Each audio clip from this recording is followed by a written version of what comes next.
The first thing Abigail Cross did every morning was check whether the youngest was still breathing. It had become habit over the past 6 weeks, rolling out from under the heavy wool blanket before the light came, crossing the frozen floorboards in her socks, and crouching beside the pile of quilts where 8-year-old Benny slept curled tight as a fist.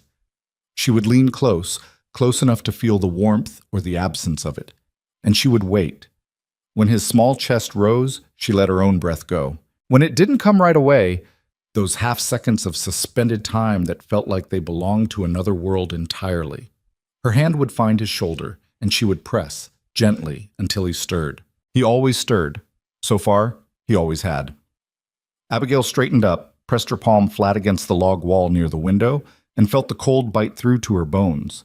Outside, the sky was still dark, a deep and starless gray that said snow was coming, or had already come in the night, and was only waiting for light to reveal itself. Montana in late November was not a place that gave you warnings. It simply arrived, and you either prepared or you didn't. The cabin smelled like wood smoke, boiled salt pork, and something else underneath those.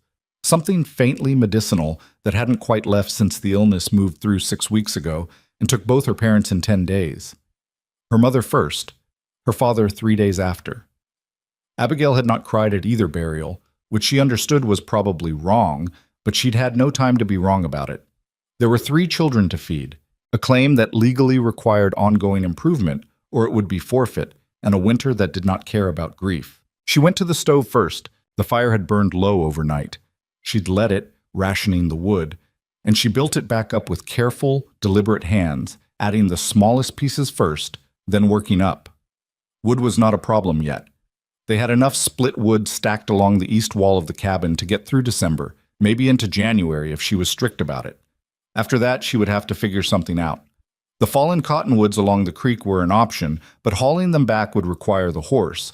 And the horse had thrown a shoe last week and was currently limping on frozen ground, and Abigail did not know how to fix a thrown shoe, only that she needed to fix it. There were a great many things she needed to do and did not know how to do. She had started a list. While the fire caught, she wrapped herself in her father's coat. It was too big, hung off her shoulders, but it was the warmest thing in the house, and went outside to check the water barrel. Ice had formed across the top overnight, thick enough that she had to break it with the blunt end of an axe before she could draw water for the morning. The cold hit her face like a door slamming. She was back inside within 4 minutes. 12-year-old Nell was awake by the time the water started to heat. She appeared from the sleeping loft, hair loose and tangled, pulling her dress on over her underthings, and watching Abigail with eyes that had aged considerably in the past 6 weeks. Nell was not a dramatic child. She didn't say much, but she watched everything, and lately what she watched was Abigail. The way Abigail's hands moved, the expression Abigail tried to keep off her face when she was calculating something worrying. "Did you sleep?" Nell asked. "Some," Abigail said. It wasn't entirely false. She'd slept maybe 3 hours. Nell came and stood near the stove, holding her palms out to the heat. "There's less cornmeal." "I know." "How less is it?" Abigail didn't answer immediately. She was measuring the water by eye, trying to figure out if there was enough to make proper porridge, or if she'd be stretching it thin again. "Enough for a while," she said finally. "Don't worry about it." Nell's expression said she knew that was not a complete answer, but she didn't push.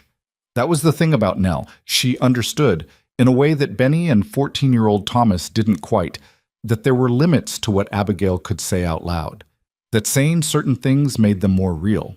Thomas came down from the loft next, rumpled and surly, in the way 14-year-old boys are surly when they've been awakened by the cold rather than by choice. He sat at the table and watched Abigail work without offering to help, and she didn't ask him to. Not yet. There were days when she was sharp with him about it, and days when she wasn't, and she was trying to pick her battles more carefully these days because she only had so much energy for battles. "The fence on the north side," she said, keeping her back to him. "I need you to check it today. The bottom 2 rails on the eastern stretch were loose before the ground froze. If a steer from the Hale Range gets through and damages the claim line, it becomes a legal dispute, and I can't afford a legal dispute." "It's cold," Thomas said. "Yes," Abigail said. "I know." A pause. Then, "When's it stop being this cold?" "March," Nell said helpfully. Thomas put his head down on the table. Abigail portioned out the porridge when it was ready, less for herself than for the others, which she managed by ladling it out before she sat down so no one would notice. Benny ate without looking up, still half asleep. Nell ate slowly and deliberately, the way she did most things. Thomas ate quickly and then looked around the table as if hoping someone would leave something behind. "There's no more," Abigail said, before he could ask. The morning passed the way mornings pass now, in work. Abigail mended a torn section of her father's work gloves. She inventoried what remained in the small root cellar beneath the house. 3 jars of preserved tomatoes, a quantity of dried beans she was afraid to measure exactly, a partial sack of flour, 2 partial sacks of cornmeal, a crock of lard, several pounds of salt pork, hanging from the cellar ceiling, wrapped in cloth, half a smoked ham that she'd been rationing since the 3rd week. She did the calculation she'd been doing every few days. By her most generous estimate, what they had would carry 4 people through perhaps 6 weeks. After that, she needed either a resupply trip into Caldwell, 30 miles southwest, a 2-day round trip in good weather, longer in bad, or she needed to find a way to trade for something here, closer. The neighboring homesteads were few and scattered. The Praters, 7 miles east, had their own struggles, and she'd already borrowed from them once. The Dunns, 12 miles north, she didn't know well enough to approach. The Hale Ranch was the closest, technically, just 4 miles east along the ridge. But walking into Victor Hale's house and asking for anything was not something she was prepared to do. Victor Hale owned 160,000 acres. He ran the largest cattle operation in the territory. He employed 2 lawyers, a territorial land agent, and a man whose only job, as far as Abigail could tell, was to ride along boundaries and look important. Her father had described Victor Hale once, in terms she wouldn't repeat in front of Benny. The point was, the Hale Ranch was not an option. She was still in the root cellar, holding the ham and doing arithmetic in her head, when she heard Thomas shout from outside. The word he used when he shouted was not appropriate for someone his age. She came up out of the cellar and through the cabin door and stopped on the porch, and she understood why he'd used it. There was a rider coming down the ridge.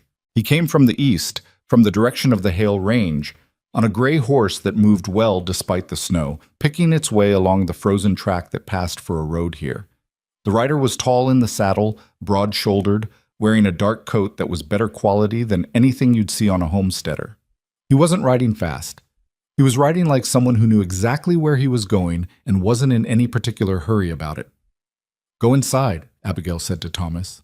"I want to see—" "Go inside and stay with Nell and Benny." She kept her eyes on the rider. "Now, Thomas." He went reluctantly. Abigail stood on the porch with her arms crossed, not because it made her look formidable, though she hoped it did, but because it kept her father's coat from falling open in the wind. She had no weapon on her. The rifle was inside. She briefly considered going back for it and decided that would look worse than standing here empty-handed. The rider came to a stop at the edge of the yard, maybe 30 feet out. He looked at her. She looked at him. He was younger than she'd expected, late 20s maybe, with a face that had seen weather and didn't particularly mind it. His eyes were a dark shade she couldn't name at this distance, and he had the look of a man who was accustomed to being in charge of things, but was currently, for some reason she couldn't identify, trying not to project that. His horse stood perfectly still, a well-trained animal, which meant money. "Miss Cross," he said. His voice carried across the yard without being raised, easy and level. "Who's asking?" she said. A brief pause. "Riker Hale."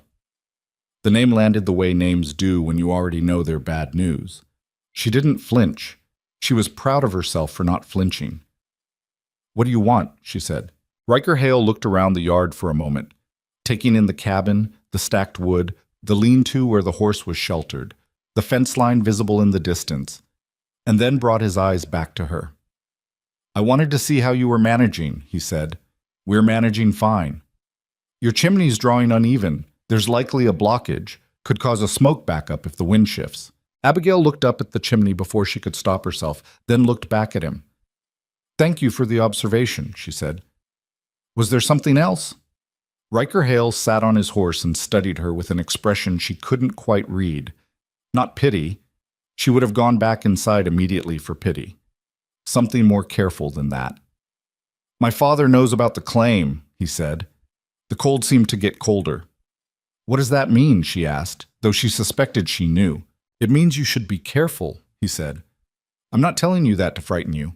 I'm telling you because I think you have a right to know that someone with considerable resources has noticed that your homestead sits on the southwest corner of what he intends to be his spring expansion route. Abigail unfolded her arms. The wind immediately pulled at the coat. Your father owns 160,000 acres, she said. Why does he need mine? He doesn't need it, Riker said. He wants the water rights. The creek that runs through your claim feeds into the upper pasture he's planning to develop. Without that creek, the expansion is significantly less valuable. He can't have the creek, she said. The water rights came with the land claim. My father filed them properly. Yes, Riker said. He did. He paused. That doesn't always matter. She stared at him. You rode over here to tell me your father is going to try to take my land. I rode over here, he said carefully, to tell you that you should have someone look at your chimney before tonight, because the snow that's coming is going to be significant, and you don't want a smoke problem on top of everything else. He reached into his coat and took out something, a canvas-wrapped bundle, tied with twine. He leaned forward and held it out. And to bring you this. It's beef, properly smoked. My cook put it up last week. Abigail looked at the bundle. She looked at him. Why? She said. The directness of the question seemed to catch him off guard just slightly. His jaw shifted. Because I know what it costs to lose both parents in the same month, he said. My mother died when I was 9. My father is a different kind of loss, but it's still a loss. He paused again. And because you're 4 miles from the nearest neighbor, and it looks like the youngest one is about sick. Abigail's eyes went involuntarily to the cabin window.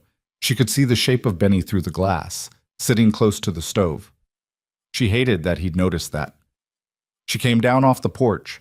She walked across the yard and took the bundle from his hand.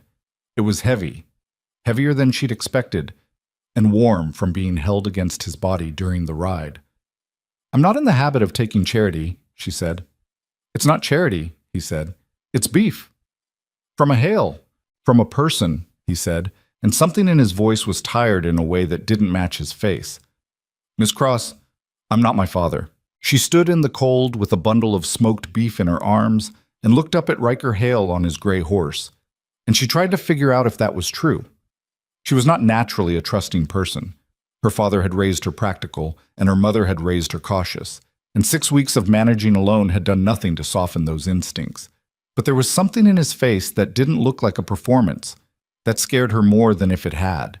The chimney, she said finally. You said you knew what was wrong with it. It'll need someone to climb up and clear it, he said. I can do that if you'll let me. Why would you do that?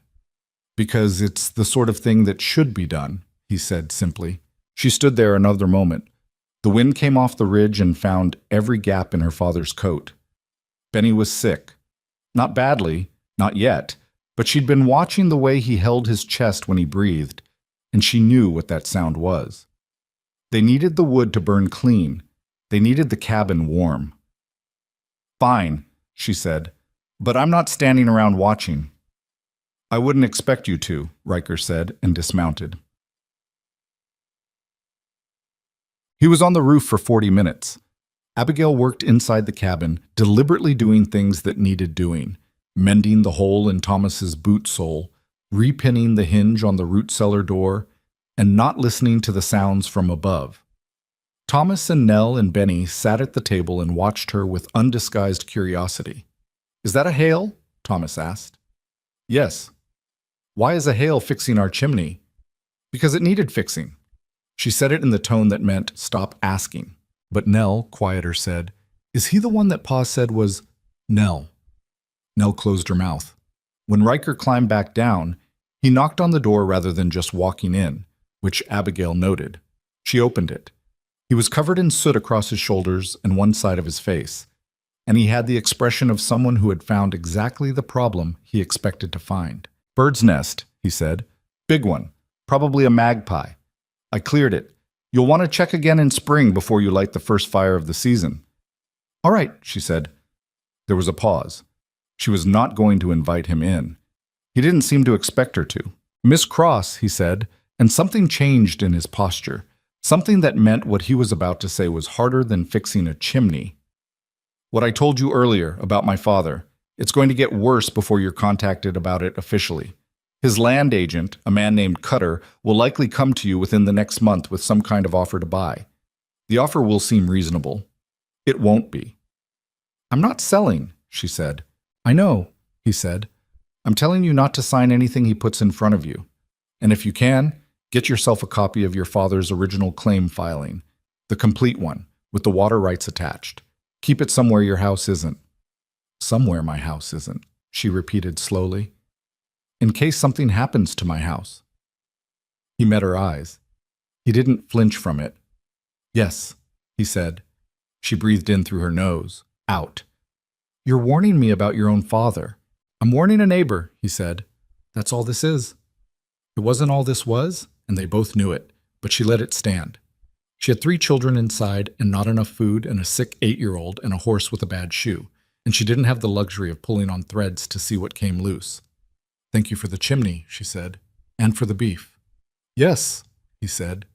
He stepped back from the door, then, I'll be back this way in a few days. If you need anything in the meantime, I won't, she said, and closed the door. She stood inside with her back against it for a long moment, listening to the sound of his horse moving away across the frozen ground. Then she looked at the bundle of smoked beef sitting on the table, and at Nell watching her, and at Benny wrapped in his quilt by the stove, chest rising and falling in that too careful way. Set out the cutting board, she told Nell. The snow came that night, as Riker had said it would. It came hard and sideways, driven by a wind that found the cracks in the log walls and made the fire work harder than it should have. But the chimney drew clean now. The smoke went up and the heat stayed in, and Abigail sat up until past midnight, listening to the storm and cataloging what she had and what she needed and what was non-negotiable. The land was non-negotiable. That was the beginning and end of it. Her father had broken this ground by hand with a single-blade plow and a borrowed horse. He'd spent 3 springs establishing the claim under the terms of the Homestead Act, building the cabin, sinking the well, fencing the boundary, filing the water rights along the creek. He'd done everything properly, everything the law required. He'd believed in the law. He'd told Abigail, more than once, that the law was the only thing standing between ordinary people and the men who wanted everything. Now her father was in the ground, and one of the men who wanted everything had his eye on this specific piece of earth, and all she had standing between her family and that man was a set of filed papers and whatever the law was prepared to do about them. She was not naive. She knew what men like Victor Hale could do to filed papers. She'd heard enough talk in town over the years, enough quiet conversations her parents thought she wasn't listening to understand that the law bent in the direction of money more often than it was supposed to. Territory courts were not impartial machinery. They were made of people, and people were made of ambition and debt and the need to keep their positions. But the land was still non-negotiable. She fell asleep in the chair by the stove sometime after midnight and woke with a crick in her neck to find that the storm had quieted. The cabin was cold, fire had burned low, and Nell was already up and adding wood, moving quietly, letting Abigail sleep another few minutes before the morning had to begin. Abigail watched her sister through half-closed eyes. 12 years old, serious face, careful hands, the particular economy of movement that belonged to children who had grown up faster than they should have. Go back to bed, Abigail said. I'm already up, Nell said. Then build it hot. Benny's coughing. I know. Abigail sat up and pushed her hair back and took stock of the morning. Outside, the snow had covered everything in a foot of white that glittered in the first pale light. The fence was invisible. The road to town was invisible. The world had contracted to the space between the cabin walls and whatever lay just beyond them. She thought about Riker Hale riding back here in a few days, as he'd said. She thought about the fact that she hoped he would. That thought irritated her considerably, and she pushed it to the side with the efficiency of someone who had no patience for thoughts that didn't serve a practical purpose. There was breakfast to make. There was a sick child to monitor. There was a list of things that needed doing before the next storm came, because in Montana, after one storm came another, and after that came another, and the only real question was how much you'd manage to accomplish in between. She went to work. Riker came back 4 days later. He came with 2 things, a sack of cornmeal tied to his saddle, and a man named Grover, who was apparently the Hale Ranch's head farrier and who proceeded, without preamble or conversation, to examine Abigail's horse, shoe her properly, and charge nothing for it. Abigail watched this from the porch. "You didn't have to bring the farrier," she said when Riker came to stand near the porch steps. "He owed me a favor," Riker said. "And the cornmeal?" "From the supply store in Caldwell. I was going anyway." She looked at him. "You were going to Caldwell?" "Yes." "In this weather?" He looked at her with a perfectly level expression. "I had business in Caldwell," he said. She understood that this was probably not true. She also understood that calling him on it would accomplish nothing useful and might end the arrangement, whatever the arrangement was.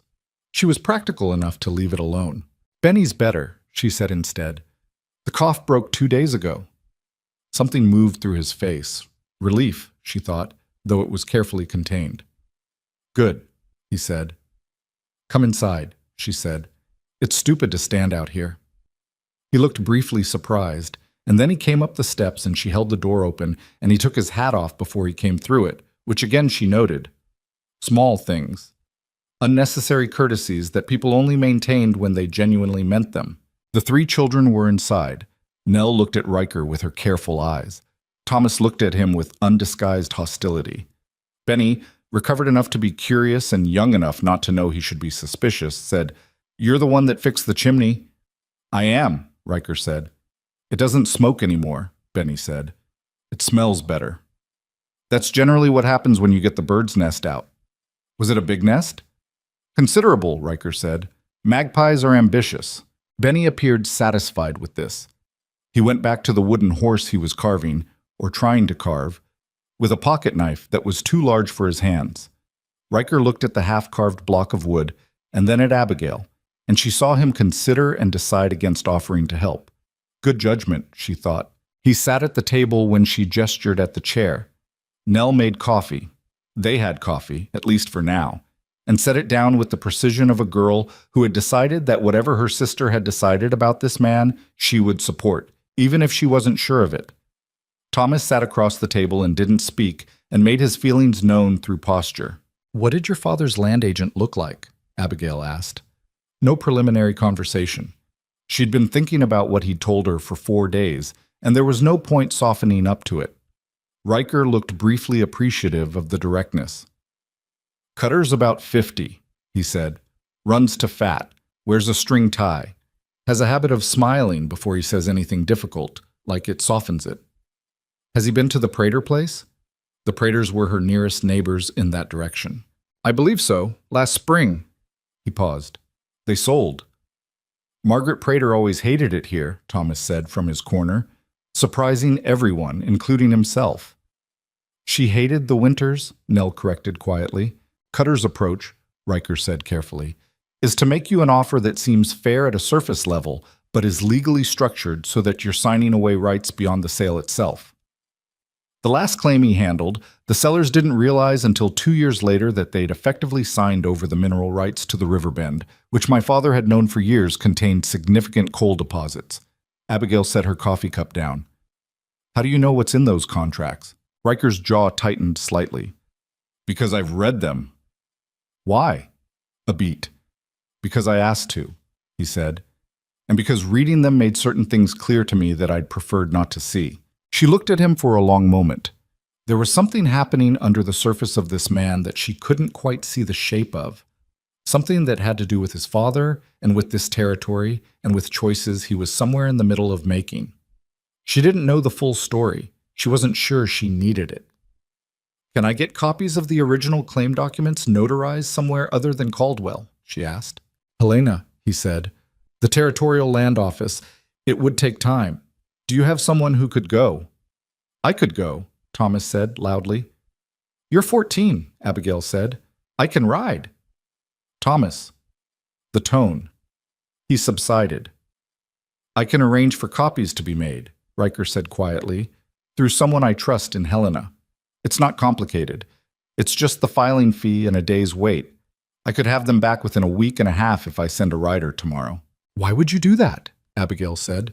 "Why any of this?" The question hung in the air of the small cabin. Benny looked up from his carving. Even the fire seemed to pause. Riker Hale sat with his coffee cup between his hands and looked at Abigail Cross and said, "Because my father is going to do something that I can't stop from this angle. And if I can't stop it, then at least I can make sure you have every piece of paper you're legally entitled to. Because the law should work the way it's supposed to. And because—" He stopped. "Because what?" Nell asked, fearless in the way only 12-year-olds who'd already faced the worst things could be. "Because I've been on this land," Riker said. "I've ridden every mile of this territory since I was 7 years old. And I know which families broke ground by hand and which families used lawyers to get what they wanted. I know the difference, and I've spent a long time deciding which side of that difference I want to stand on." Silence. Thomas looked at his boots. Nell looked at Riker with something that was beginning to approach respect. Benny had gone back to his carving. Abigail picked up her coffee cup. "Send the rider," she said. "And thank you." But December came, and with it the true weight of Montana winter. The cold was not the theatrical cold of stories. It was not dramatic or beautiful or anything except relentless. It ground you down in increments. It cost you something every single day: wood, food, energy, the ability to think clearly when you were cold enough and tired enough and frightened enough that the thoughts came slower than they should.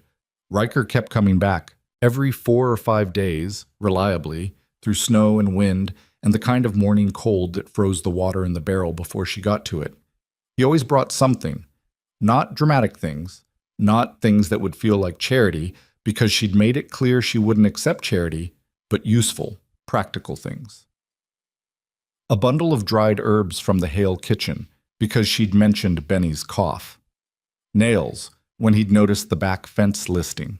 A pound of coffee that he set on the table without comment and let her pretend she hadn't seen him do it. He worked when he came. That was the other thing. He didn't sit and drink coffee and let her feel observed. He found things that needed doing and did them. The back fence, a section of the well housing that had begun to sag, a brace on the lean-to door that had warped and wouldn't close properly. He didn't ask permission for most of it. He simply arrived, looked at what needed doing, and started. She told herself she should find this presumptuous. She didn't find it presumptuous. Thomas came around by mid-December, grudgingly and without acknowledgement. He started following Riker around when Riker worked, at first at a distance, then closer. He didn't talk much. Thomas rarely did when he was absorbing something, but by the 3rd week he was handling one end of whatever Riker was carrying and asking technical questions in a careful, oblique way that pretended not to be asking anything at all. Abigail watched this from the kitchen window one afternoon and felt something complicated move through her chest. Relief partly. Something else she didn't name.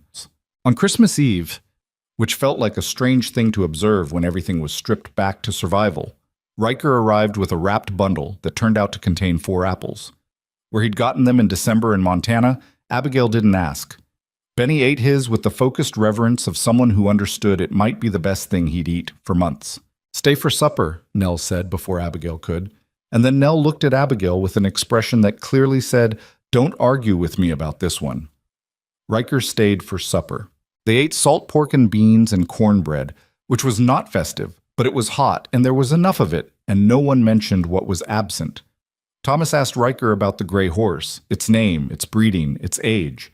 Riker answered in the patient, detailed way of someone who cared genuinely about horses and didn't talk down to people who were learning. Nell told a story about a fox that kept getting into the chicken enclosure back in Ohio, where they'd lived before. A story Abigail hadn't heard in years. And it was funny in the way that true stories are funny. Messy and specific, and arriving at no clean conclusion. After supper, Abigail walked out with Riker to where his horse was tied. The night was clear and desperately cold, the stars so sharp they seemed dangerous. They stood in that cold for a moment without saying anything. "The documents came back from Helena," Abigail said. She'd been waiting to mention this. "Everything's in order. The water rights are filed separately under Section 14, subsection B. I had Nell read them too." "Good," Riker said. "What is your father actually planning to do?" she said. "Not the vague version, the actual plan." He looked out at the dark ridge. "Challenge the claim on residency grounds," he said. "He has someone in the Territorial Land Office who will file a report stating that the improvements on your land don't meet the minimum legal standard. Your father started the fence line in the right spots but didn't complete the required linear footage. By the letter of the ordinance, it's technically 200 feet short. Abigail's stomach dropped. Is that true? By the strictest reading, yes. He paused. By any reasonable reading, no. The fence serves its legal purpose. The shortfall is the result of your father dying before he could complete the last section, but my father won't use a reasonable reading. So he'll have the claim declared invalid. He'll try. And then? The land reverts to territorial ownership. His land agent buys it at the minimum price. The water rights go with it. He said it flatly. That's the plan. Abigail stood in the cold and breathed through the tightness in her chest. Can it be challenged? Yes, Riker said, but it would require a territorial court hearing in Caldwell, in front of Judge Barrett. Is Barrett the kind of judge that rules for money? She said. Riker was quiet for a moment. Not necessarily, he said finally. Barrett is the kind of judge who rules for whatever won't make his life complicated. He doesn't like conflict. He doesn't like being perceived as taking sides. Then we need to make the other side complicated, Abigail said. Riker turned and looked at her. She'd said we without noticing she'd done it. She noticed now. She met his eyes steadily because there was no point in being embarrassed about a word that was already in the air. That's right, he said quietly. You'd testify, she said, against your own father. I'd tell the truth, he said. In a court of law, yes. That would cost you the inheritance. I know what it would cost, he said. They stood in the cold dark outside a small cabin in Montana, in the third winter of a decade that would strip people down to whatever they were actually made of, and Abigail Cross looked at Riker Hale and understood that this was not going to be simple and was probably not going to be safe, and that she was, despite every practical instinct she had, going to trust him. All right, she said, then we need to talk about what we're going to do. He nodded. The cold wrapped around them both, and the stars burned on overhead, indifferent and ancient, and from inside the cabin came the sound of Thomas and Benny arguing about something inconsequential, the ordinary noise of a family still intact. Abigail turned and went back inside. Riker unhitched his horse and mounted up and rode north toward the ridge, and the darkness swallowed him, and she closed the door against the cold. There was work to do. There always was. The plan, such as it was, came together the way most things came together that winter. Slowly, in pieces, with more holes in it than either of them would have preferred. Abigail had been thinking about it for 2 weeks before she said anything concrete to Riker. She'd been doing what she always did when she was working through something difficult, going about the ordinary business of the day, feeding the animals, mending, cooking, making the root cellar last, while the problem turned over in a back room of her mind that she'd learned not to crowd. Rush it, and you got something sloppy. Let it work, and you occasionally got something that might actually hold. What she'd arrived at by the first week of January was this: a legal defense was necessary, but not sufficient. Even with the Helena documents in order, even with Riker's testimony about his father's intentions, a territorial court hearing in Caldwell was not a guaranteed thing. Judge Barrett, by Riker's own account, ruled in whatever direction kept his life manageable. That meant that the deciding factor might not be the law itself, but the weight of what surrounded the law. The weight of opinion, of community, of how bad it would look for a territorial judge to strip 4 orphaned children of a properly filed homestead because the fence line was 200 feet short. We need people, she told Riker, on a morning in early January when he'd arrived to help Thomas replace a section of roof that had taken wind damage. They were standing in the lean-to, not quite out of the wind, and she said it without preamble because she'd learned that Riker preferred that. He looked up from the beam he was examining. What kind of people? The Dunns, she said, and whoever else has a claim near the ridge.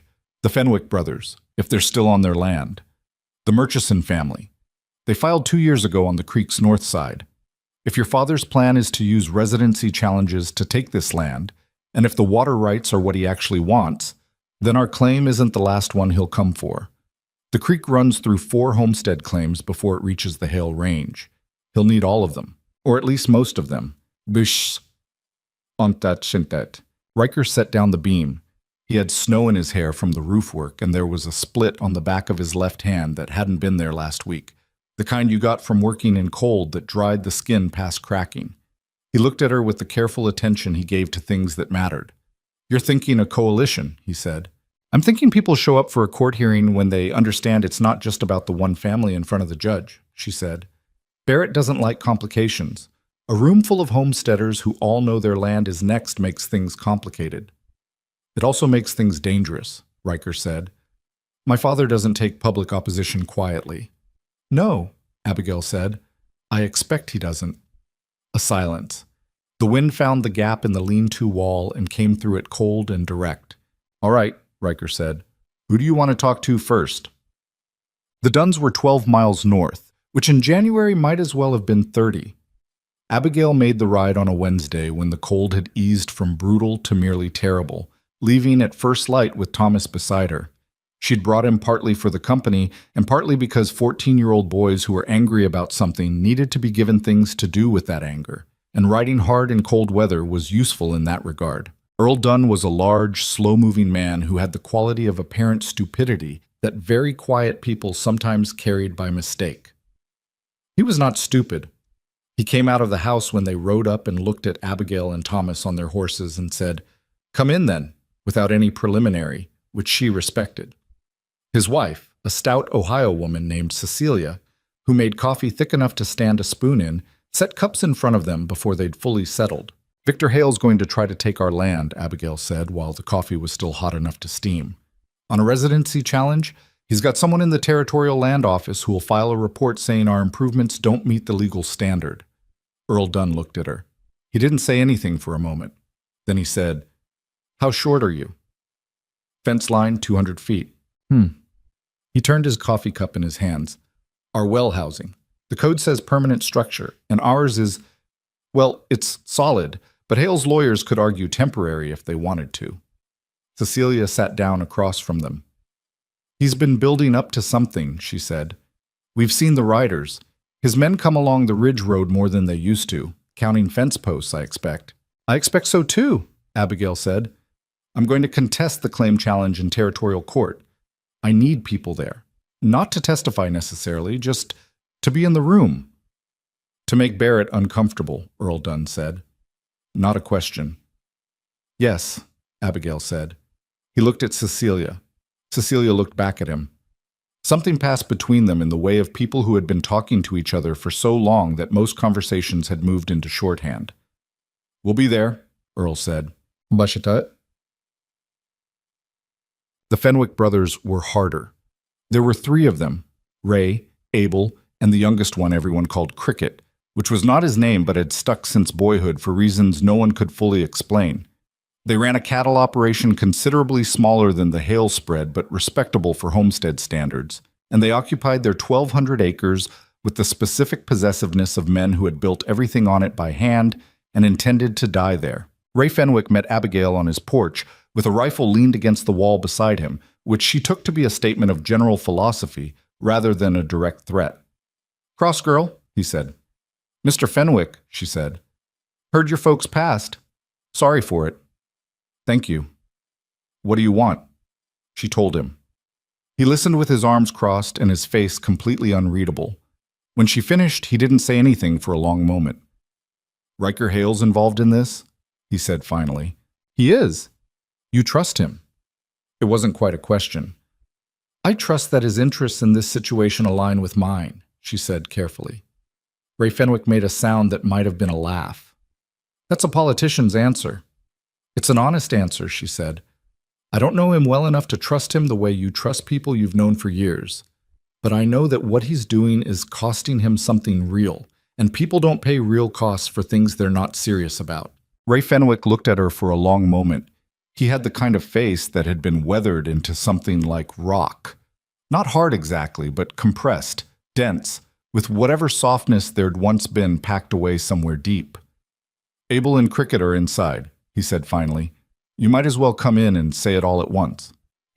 The Murchison said yes before she'd finished explaining, which surprised her and apparently surprised Riker when she told him. Martin Murchison's been waiting for someone to start this fight for 2 years, Riker said. They were in the cross cabin on a Thursday evening, the children in their loft, the fire burning properly for the first time in days. Riker had brought word from Caldwell that Cutter, his father's land agent, had filed the preliminary residency challenge paperwork the previous week. which meant the clock was running. "How long before a hearing is scheduled?" Abigail asked. "Under normal circumstances, 6 to 8 weeks, Riker said. "But Cutter's good at speeding things along when Victor wants it sped. I'd plan on 4 weeks. 4 weeks, she said. She did the math. Mid-February. That's enough time. Barely. Barely is enough. She sat back in her chair. Your father, when does he find out that you're involved in this? Riker's jaw tightened in the particular way she'd noticed it did when he was being careful about something. He may already know, he said. He has people who report to him. Someone will have seen me on your property by now. And nothing yet, he said. He'll wait to see if he needs to address it. Victor Hale doesn't use force when he can use law. It's more efficient. But if the law doesn't work, Riker looked at the fire. Then it gets less efficient, he said. Abigail turned her own cup in her hands. The fire popped. From the loft, she could hear Benny's even breathing. Asleep already, which was a relief. You should know, Riker said without looking at her, that if this goes the way I think it might go, my father will try to remove me from the inheritance. He's done it before.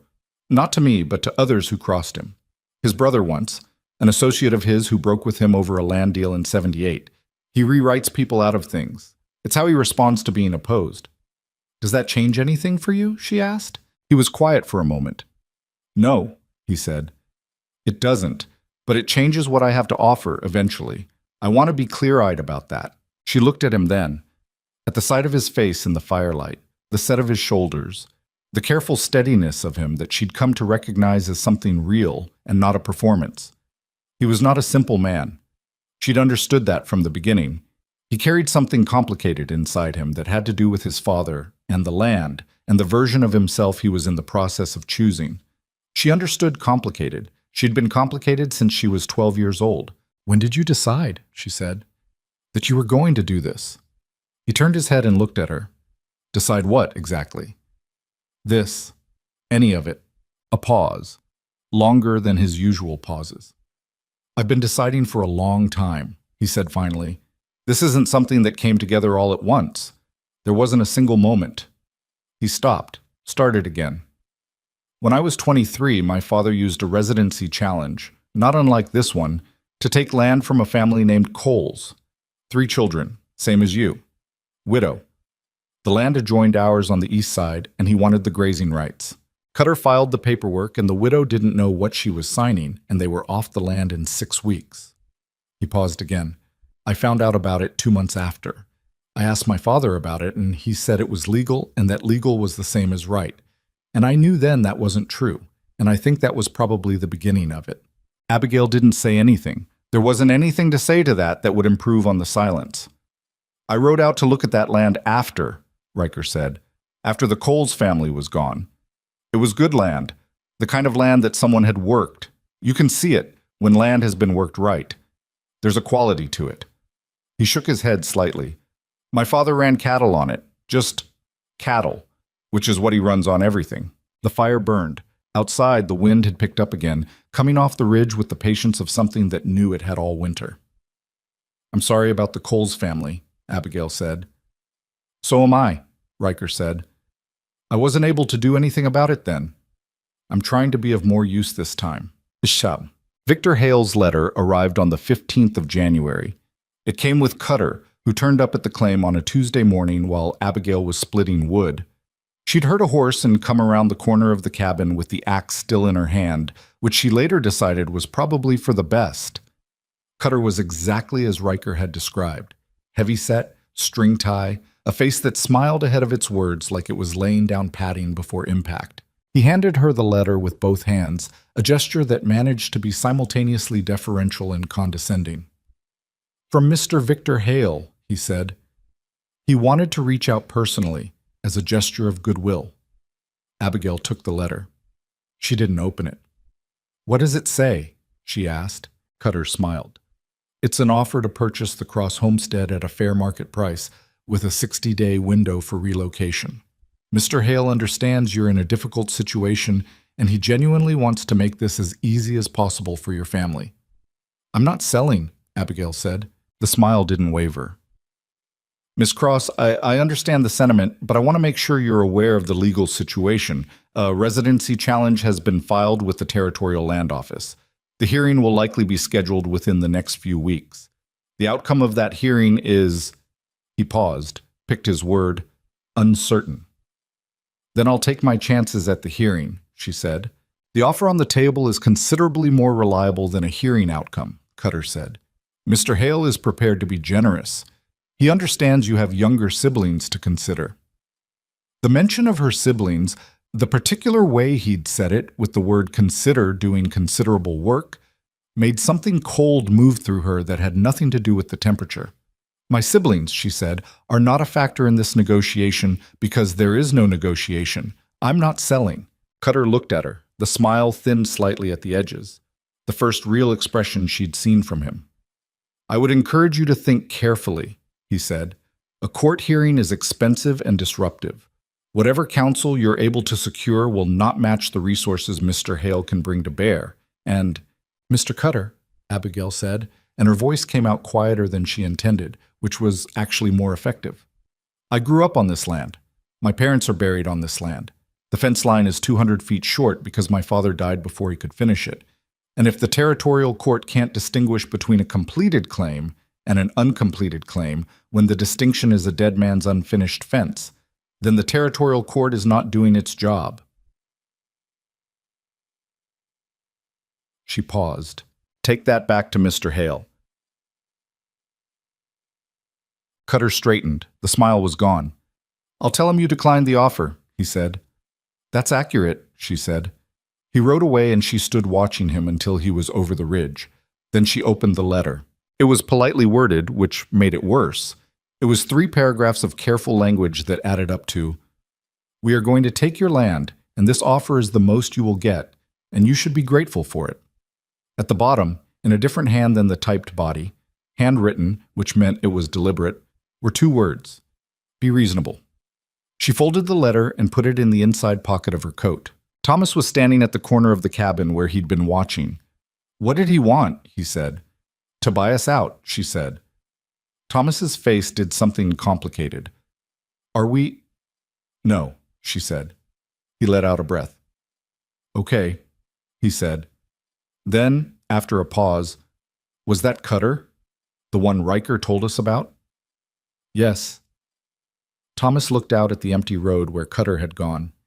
He looks exactly like I thought he'd look, he said. Abigail almost smiled. Get the other axe, she said. I'll split and you stack. Miss Riker arrived the following day, and she could tell before he dismounted that he already knew about Cutter's visit. Who told you? She said when he came up the porch steps. One of the Dunn boys was on the Ridge Road, he said. Saw Cutter's horse and came to find me. She handed him the letter. He read it standing on the porch, and she watched his face while he read it. He was better at controlling his expressions than most people, but the handwritten note at the bottom made something move through his jaw. Be reasonable, he said. That's his handwriting, Abigail said. It wasn't a question. Yes. Riker folded the letter and handed it back to her. Keep this. It may be useful. How? If your attorney can show that Victor Hale had direct personal knowledge of the residency challenge and the timing of it, that he was personally directing the legal pressure while simultaneously making a purchase offer, it speaks to intent.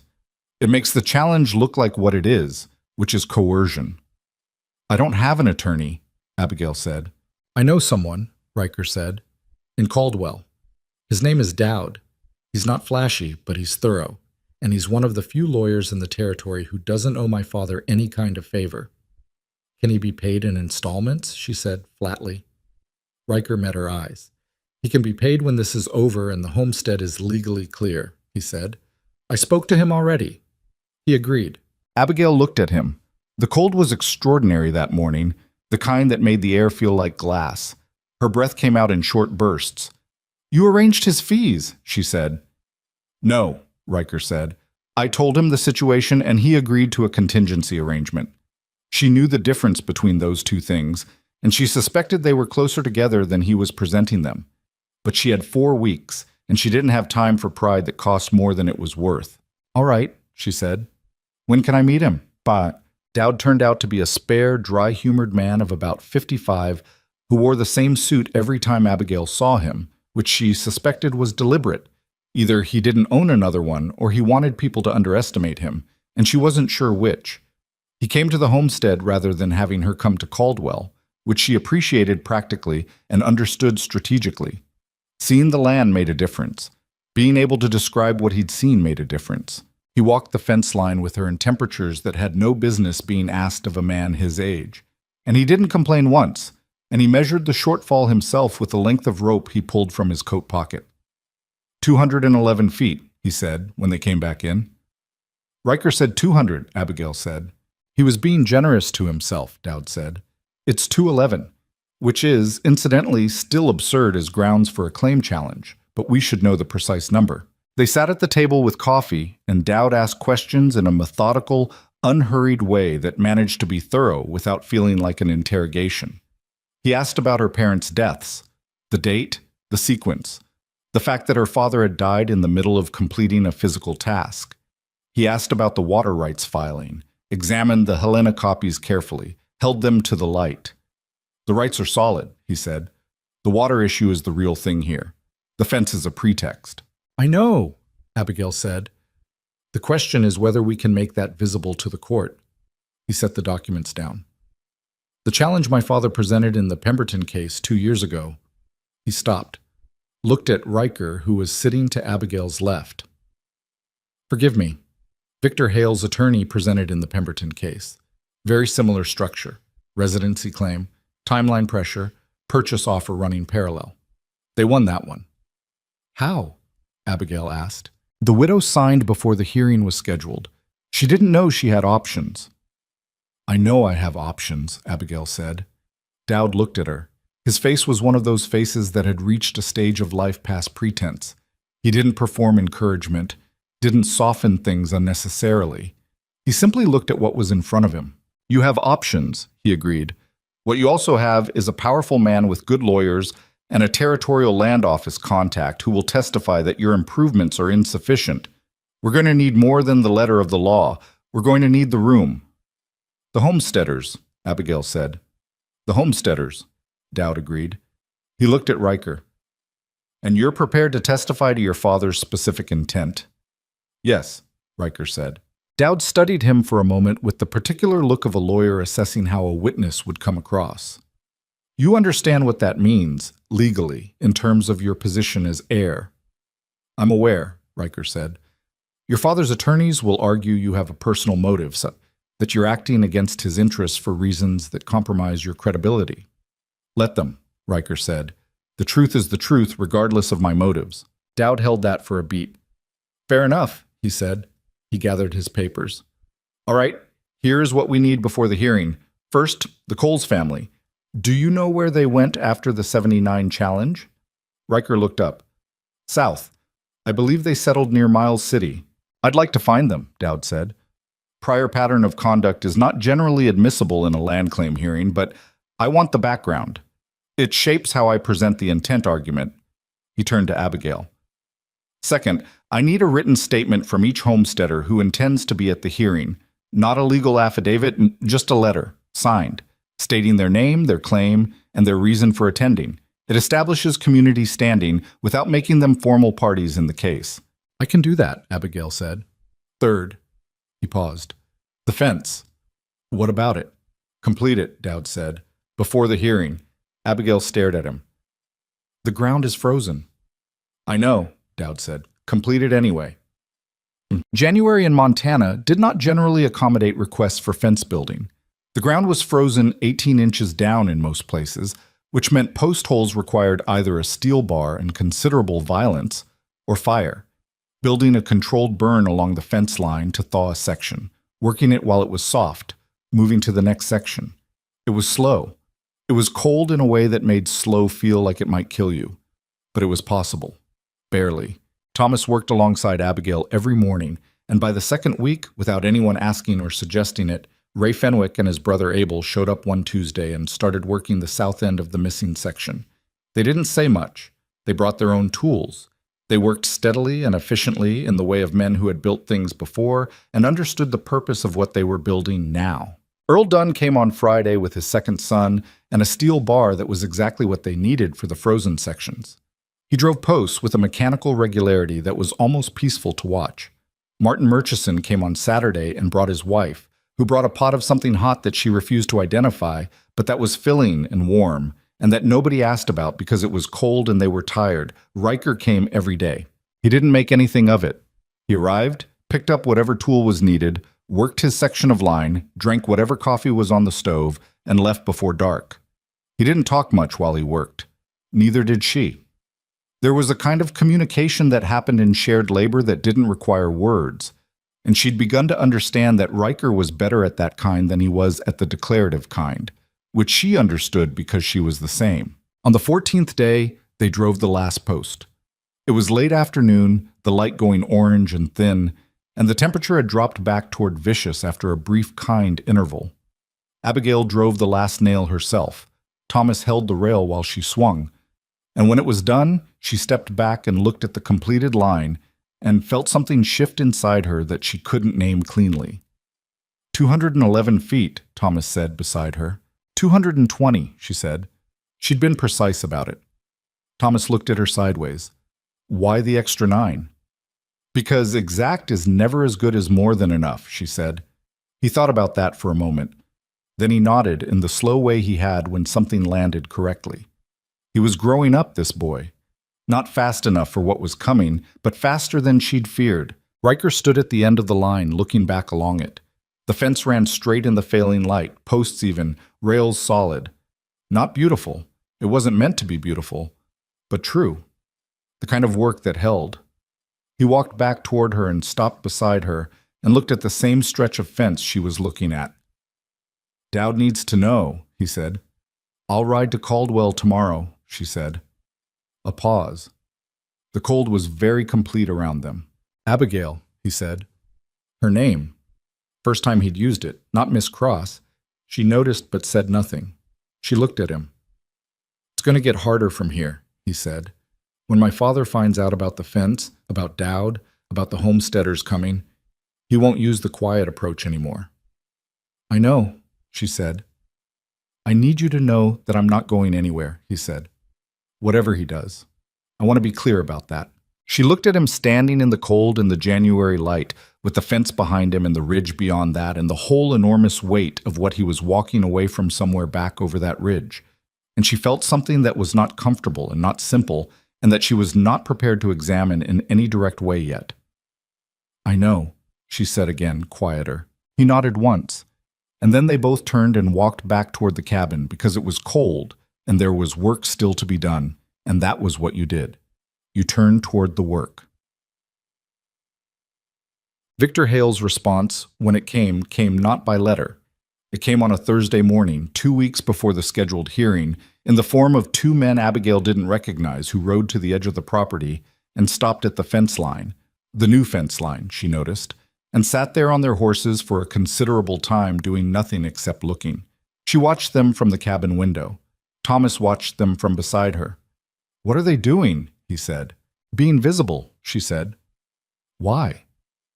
So we know they exist, she said. So we think about what they could do if they wanted to. Thomas's hands, she noticed, had closed into fists at his sides. He was 14 and angry and afraid, and he was trying to manage both those things in the limited emotional vocabulary available to him at that age. She understood it because she was doing the same thing with more practice. Go check on Benny, she said. Benny's fine. Thomas. He went. She stayed at the window. The 2 men sat on their horses for another 20 minutes. Then they turned and rode back up the ridge. They didn't do anything else. They didn't need to. Abigail went to the table and wrote a letter to Dowd. She wrote a separate letter to Riker. She wrote a third letter to Ray Fenwick, because Ray was the most clear-headed of the homesteaders, and she needed someone clear-headed to know what was happening. Then she went outside in the cold and split wood until her arms hurt, because there were things you couldn't do anything about except wait. And waiting was easier when your body was occupied. The hearing was 2 weeks away. 2 weeks was not long. 2 weeks was also, she had learned, an extraordinary amount of time in which things could go wrong. She swung the axe and the wood split clean, and she stacked what fell and went back for another round. Nell came out at some point and stood watching. "You've been out here an hour," Nell said. "I know." "There's enough wood." "There's never enough wood in January," Abigail said. She set another piece upright. "Go inside." "No," Nell said, and picked up the smaller hatchet and started splitting the kindling pile. She didn't say anything else. She just worked. And the two of them stood in the cold together in the fading light and worked. And it wasn't enough to fix anything, but it was something to do with the fear, and sometimes that was the only thing available. The week before the hearing, someone cut the fence. Not all of it. Not the whole 220 feet they'd spent 14 days building into frozen ground. Just one section, at the northeast corner where the property line met the ridge road, where it was visible from a distance and the damage would be immediately obvious. 6 posts pulled and the rails torn down and left in the snow, like the whole thing had been deliberately discarded rather than destroyed. Abigail found it on a Monday morning before the others were awake. She stood at the edge of what had been solid fence line and looked at the posts lying in the snow and the churned-up earth around the holes where they'd been set, and she felt something move through her that was not fear exactly, and not rage exactly, but some temperature between the two that she had no name for. She stood there for a long time, long enough for the cold to work through her coat and into the muscle. Then she went back inside and woke Thomas.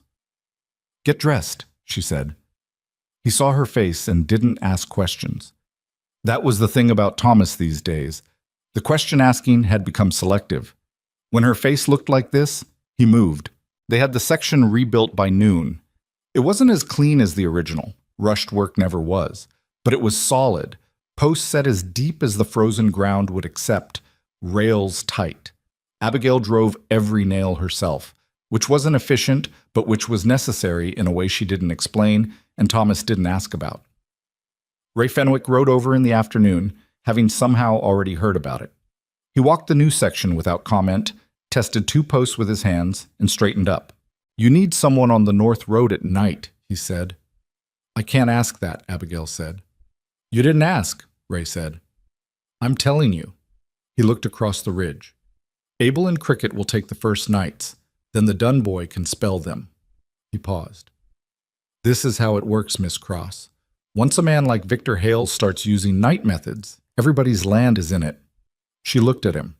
Ray Fenwick was not a man who said things for comfort. He said things because they were accurate. "Thank you," she said. "Don't thank me," he said. "Win the hearing?" Umbat. Dowd came out to the property on Wednesday, 4 days before the scheduled date. He brought 2 things: a copy of the opposing counsel's filing, which was thorough and impressively constructed, and a flat expression that Abigail had learned to read as meaning he was working through something he hadn't solved yet. They sat at the table, and he spread the filing out. "Hales retained Alderman Cooper from Helena," he said, "which is not a name I was hoping to see." "Is he good?" Abigail asked. "He's very good," Dowd said.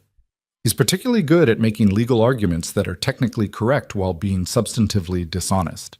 He'll present the 200-foot shortfall as evidence of systematic noncompliance rather than an incomplete task interrupted by death. He'll argue that the water rights filing is valid, but that the homestead itself, lacking proper improvement certification, cannot legally hold those rights." Riker leaned forward. "Can he make that argument stand? In front of a judge who's disposed to let it stand, yes," Dowd said. "Barrett is not corrupt, but he's cautious. Cooper will give him a legally coherent path to rule against us, and cautious judges sometimes take the path that lets them avoid the harder decision." "So we make the harder decision look like the easier one," Abigail said. Dowd looked at her. "That's correct," he said. "And here's how I intend to do it." He walked them through it in the methodical way he had. Not dramatic, not performative, just one piece set next to the next until the structure became clear. The fence completion documents, signed and dated, showing the work done before the hearing was filed. The Helena water rights copies with the subsection annotation. Riker's testimony about his father's stated intentions, not hearsay, but direct statements made to Riker himself, which were admissible as verbal admissions from an interested party. And the letter, Dowd said, the one with the handwritten note. Abigail took it from the inside of her coat. She'd been carrying it with her since Cutter delivered it, and set it on the table. Dowd looked at it without touching it. "Be reasonable," he read. "That's his handwriting," Riker said. I can confirm it. You may be asked to, Dowd said. Cooper will argue it's benign, a simple request for cooperation. He paused. The context makes it something else. The timing, delivered the same week the challenge was filed, while the purchase offer was on the table, establishes that the legal pressure and the purchase offer were coordinated. That's coercion, not in the criminal sense necessarily, but in the sense that matters to how a judge reads intent. Will Barrett care about intent? Abigail asked. Dowd was quiet for a moment. Barrett will care about what the room thinks of him, he said, which is why the homesteaders matter. This is not a manipulation. It is a legal reality that judges are human beings operating in communities, and a room full of established territorial citizens with their own claims creates a context that a filing cannot. It tells Barrett that this ruling will be watched and discussed, and that the territory is paying attention. How many can we get? Riker asked, looking at Abigail. 13 letters, she said. Signed. From 7 families. She paused. The Dunns are bringing their 3 adult sons. Ray Fenwick is bringing his brothers. Martin Murchison is bringing 2 neighbors I haven't met who have claims on the other side of the valley. If everyone shows, we'll have 20, maybe 22 people in that room. Dowd nodded slowly. Good, he said. And Cooper will have Victor Hale and Cutter and 2 associates. The arithmetic of the room will not be subtle. Thomas, who had been sitting at the far end of the table pretending to work on a harness, said, Can I come? Everyone looked at him. You're 14, Abigail said. I know, Thomas said. Can I come? It wasn't a question the second time. Abigail looked at him, at the set of his jaw, the particular stillness in him that meant he'd already decided and was just waiting for her to catch up. Yes, she said. The night before the hearing, Riker's father sent another message. This one didn't come through Cutter. It came through a man Abigail didn't know. Not a ranch hand, not a lawyer, someone in between with the particular quality of men who were paid to be present at the edges of things. He knocked on the cabin door at 7 in the evening when the children were at supper, and when Abigail answered, he handed her an envelope, said, Mr. Hale, and left without waiting for a response. Inside the envelope was a single page. No salutation, no signature, just a paragraph. Riker read it over her shoulder and said nothing for a moment. Well, he said finally. Well, she agreed. The paragraph said, in the language of a man accustomed to being obeyed, that Riker's cooperation with this proceeding had been noted, that it would have consequences for his standing within the Hale estate, and that a final opportunity was being extended. If Riker withdrew from the case, and Abigail Cross accepted the original purchase offer before 9 o'clock the following morning, the challenge would be dropped, and the matter would be concluded without further action. It said further action without specifying what further action meant.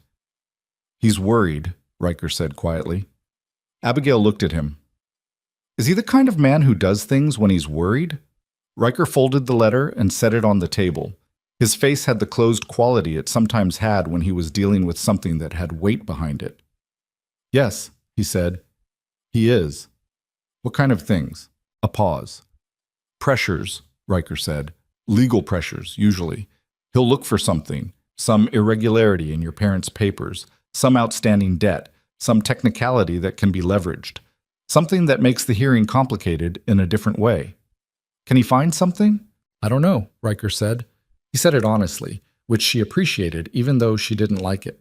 My father's been building leverage files on people for 20 years. If your parents had any dealings with anyone connected to his operation, a loan from a territory bank he has influence over, any kind of signed agreement, he'll use it. Abigail thought about her parents' papers. She'd gone through everything after they died. Not systematically, not with the attention she wished she'd been able to give it, but thoroughly enough. There was a loan from the Caldwell Bank for the initial homestead materials, mostly paid off. There was a signed grazing agreement with the Praiters that had expired 2 years ago. Nothing she could identify as dangerous, but she hadn't known what to look for. Riker, she said, if he finds something, if there's a complication tomorrow that we haven't prepared for, what does Dowd do? Dowd is good on his feet, Riker said. Better than Cooper in some ways, because Cooper is accustomed to having the weight of resources behind him. He tends to become rigid when things don't go as expected. And Dowd? Dowd has been handling cases without resources behind him his entire career, Riker said. He improvises well. She nodded. She stood up and took both letters, Hale's first, Hale's second, and put them with the Helena documents in the tin box she kept under the floor plank in the bedroom. She did this deliberately and without rushing. The act of storage was itself a kind of answer to the two letters. These are evidence, and I am keeping them, and tomorrow I will be in that courtroom. When she came back to the table, Riker was still standing. You should go, she said. You need rest before tomorrow, and so do I. Yes, he said. Picked up his hat, stopped. Abigail. She looked at him. Whatever happens tomorrow, he said, I need you to know that this... He paused, and the pause had weight in it, has not been a small thing. What you've done here, what you're doing. He stopped again.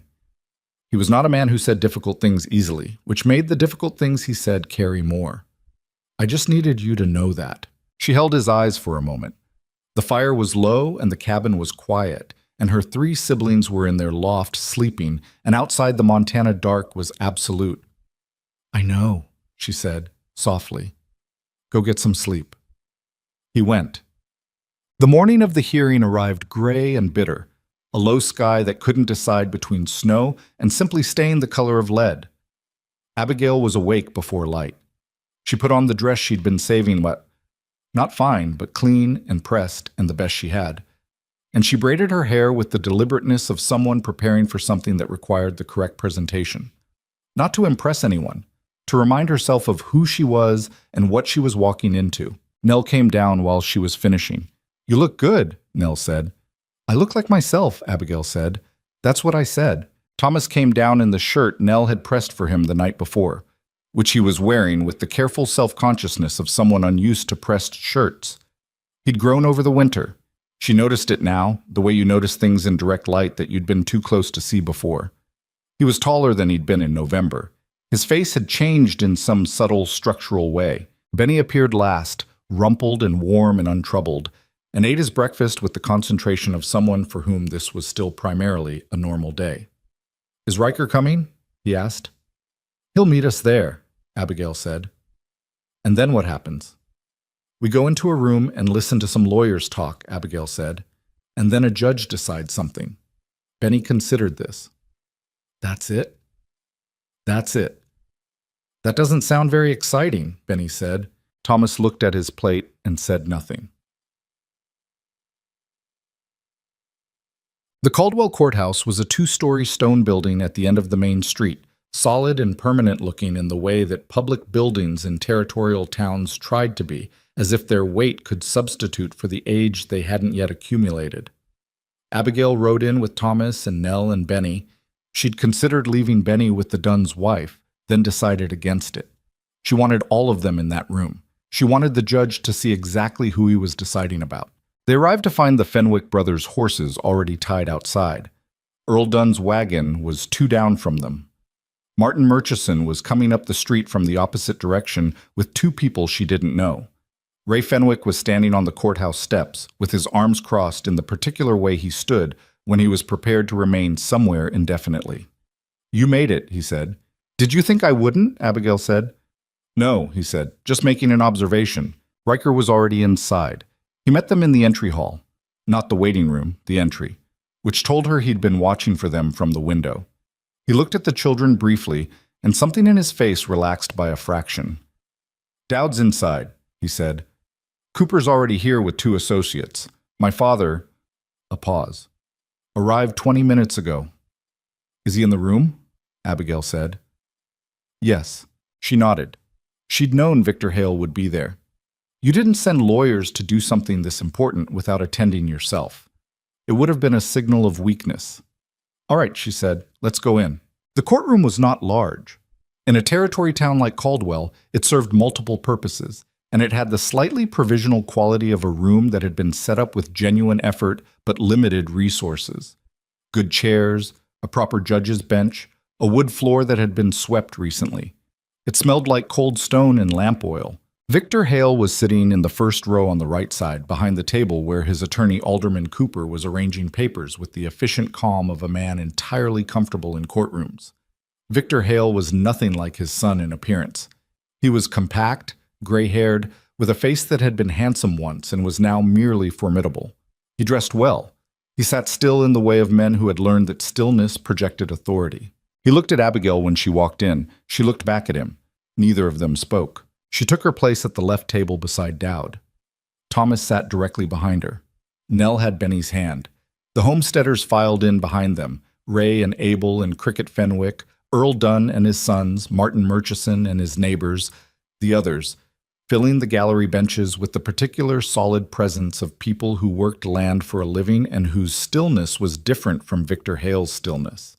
His was the stillness of someone who had always had enough. Theirs was the stillness of people who'd learned to conserve. Riker sat in the second row behind Abigail, which was where Dowd had asked him to be, visible, present, close enough to be called forward when needed. Victor Hale's eyes found his son and stayed there for a moment. Riker looked straight ahead at the judge's bench. Judge Barrett came in at 9 o'clock exactly. He was a medium-sized man with careful eyes who took in the room with a single sweeping look before he sat. His gaze stopped briefly on the gallery, on the number of people in it, on the fact that the number was considerably larger than the two parties and their attorneys. He sat. "This hearing is called in the matter of the territorial land challenge filed against the Cross Homestead claim," he said. His voice was dry and professional. "Mr. Cooper, you filed the challenge on behalf of your client. You'll open." Cooper stood. He was a polished man, not showy, but the kind of polish that came from long practice at presenting things in exactly the way he wanted them received. He thanked the court. He outlined the challenge with precision. The homestead claim filed by the late Edmund Cross, the statutory requirement for improvement certification, the specific shortfall in fence line footage, the land office report confirming non-compliance. He presented his exhibits calmly. The land office report, the statutory requirement, a surveyor's measurement, all clean, all documented, all technically accurate. "The law is clear," he said. "The claim does not meet the required standard. The territory is the appropriate authority to determine the disposition of uncertified homestead land. Our client has offered a fair purchase at market value, which Miss Cross has declined. We ask the court to uphold the challenge and transfer the claim to territorial authority for disposition." He sat. Dowd stood. He did not thank the court. He had told Abigail in advance that he considered excessive courtroom pleasantries to be noise, and he didn't use them. "Your Honor," he said, "the law Mr. Cooper cited is accurate. The statutory requirement is accurate. The surveyor's measurement," he paused, "is also accurate, but it is no longer current."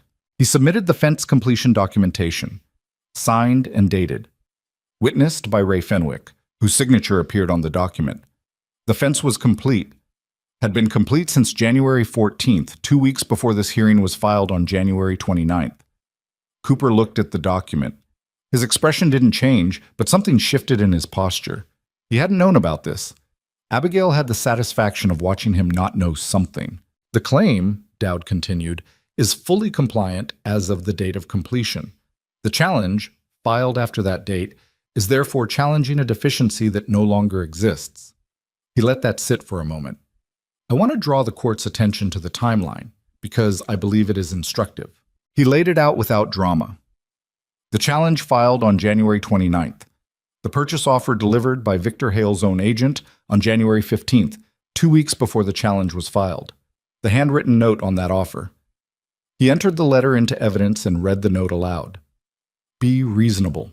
The purchase offer and the legal challenge were coordinated," Dowd said. "One was the carrot, the other the stick. The challenge was not filed because the homestead was out of compliance. The fence was already complete by the time it was filed. It was filed to create legal pressure in service of a purchase that the claimant had already declined." Cooper was on his feet. "Objection, Your Honor. Counsel is characterizing his client's speculation as fact." "I'll have the evidence speak for itself," Dowd said mildly. "The dates are on the documents." Judge Barrett looked at the documents. His careful eyes moved across them in that methodical way. He did not rule on the objection immediately. "Continue," he said. Dowd called Riker. The room shifted. Not loudly, nobody made a sound, but the quality of the attention changed. Victor Hale sat perfectly still, absolutely, completely still, in the way of someone exerting considerable effort to remain that way. Riker came forward and stood before the bench. Mr. Hale, Dowd said, in what capacity have you had dealings with the Cross homestead? I have assisted the Cross family as a neighbor, Riker said, over the past several months. And in that capacity, have you had any conversations with your father, Victor Hale, regarding the Cross homestead? Yes, Riker said. Can you describe those conversations? Riker turned slightly to face the bench rather than the attorney, which was the correct instinct in which Dowd had coached him on without needing to. He spoke directly to Judge Barrett. In November of last year, my father told me that the Cross homestead sat on land he intended to incorporate into his spring expansion. He specified that the water rights along the creek were the primary interest. He told me he had already instructed Cutter, his land agent, to prepare the appropriate documentation to move on the claim. Move on the claim, Dowd said. Did he specify what he meant by that? He meant a residency challenge, Riker said. He's used the same mechanism before. He paused. Against the Coles family in 1879. Cooper objected. Barrett sustained it on the prior conduct, but the name was in the room now. Did your father indicate any awareness that the Cross family had completed the required fence improvements? Dowd asked. He was aware before the challenge was filed, Riker said. I told him myself in early January.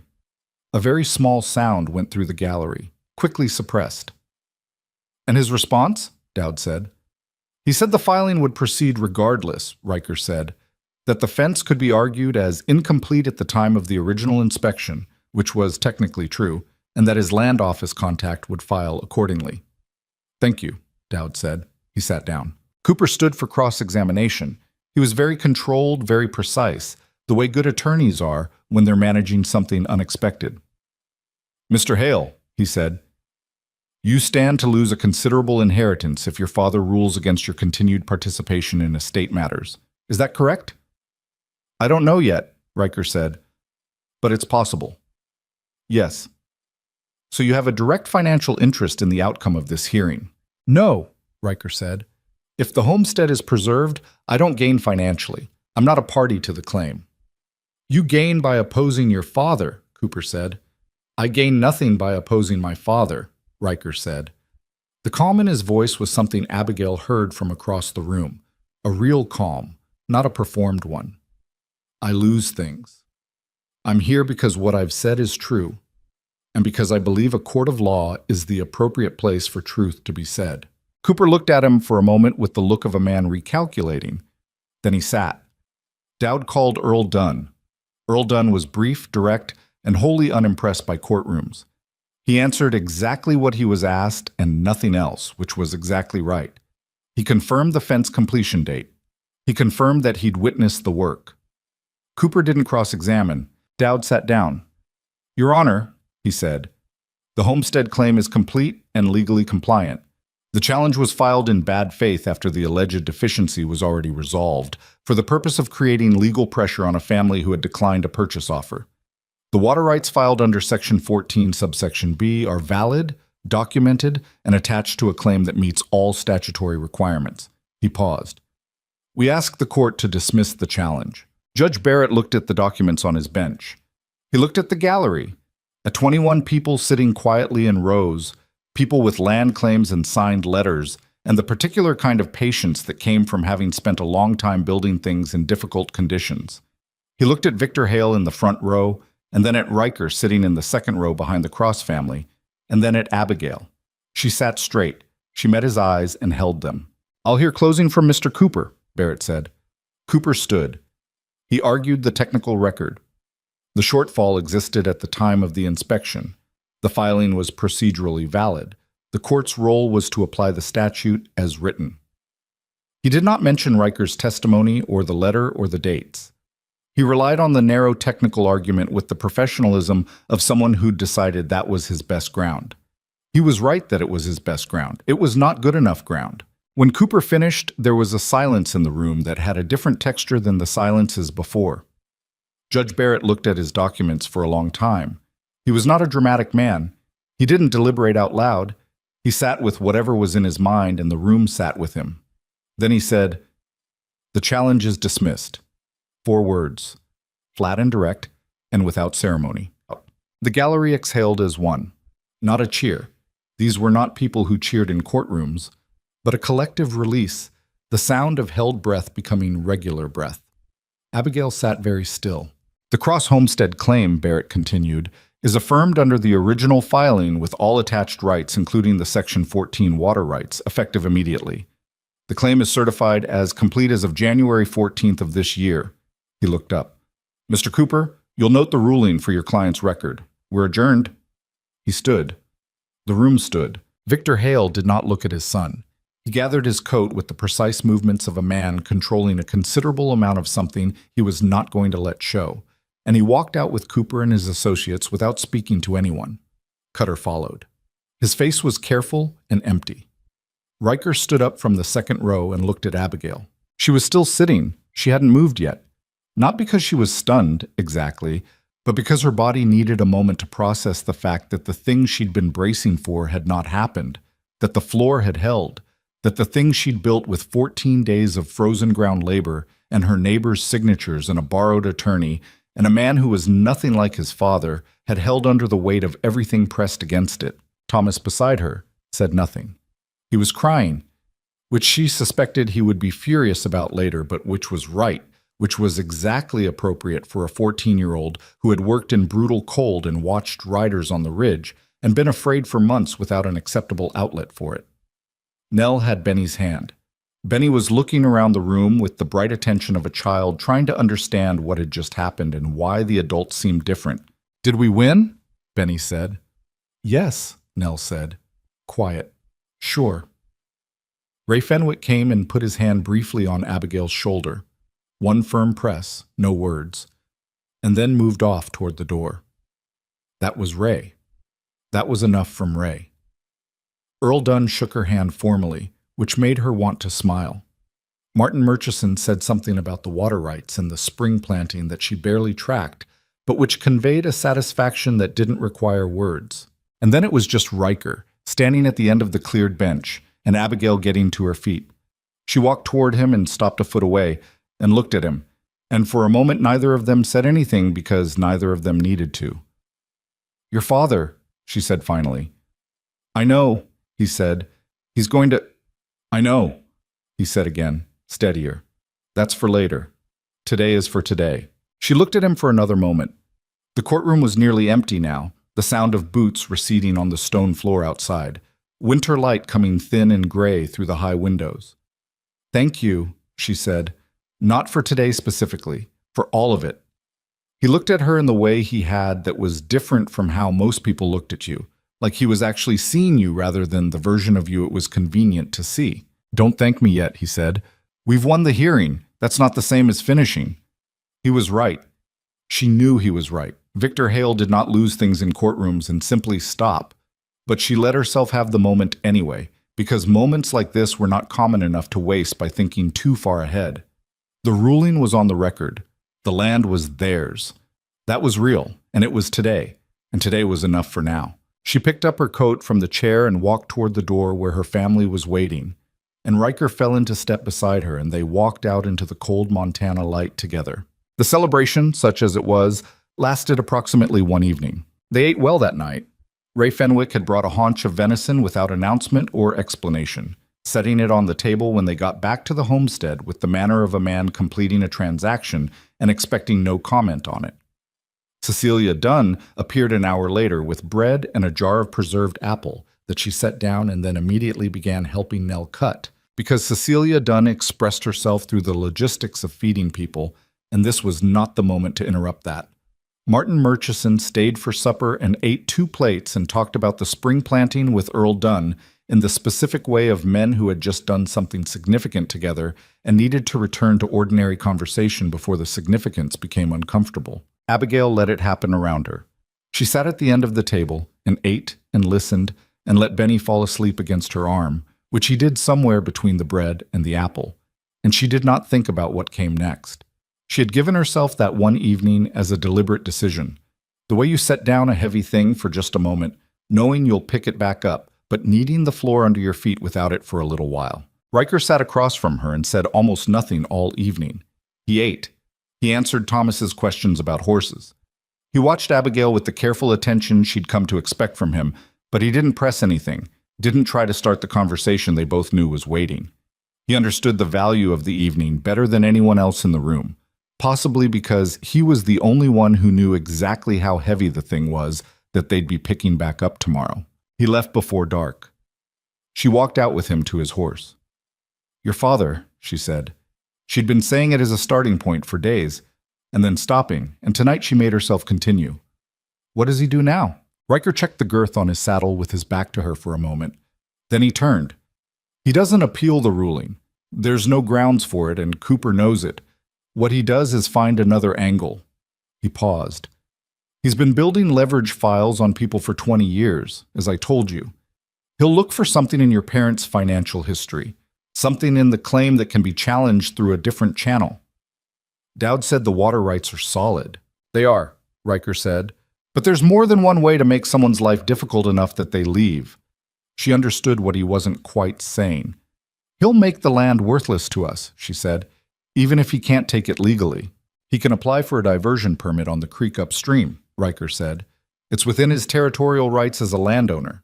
If he diverts enough of the flow before it reaches your boundary, the water rights you hold become technically valid, but practically useless. The creek still belongs to you. It just doesn't carry enough water to matter." He said it quietly, without inflection, because inflection wasn't what the moment called for. He's done it before, on the Kemper claim, east of the ridge.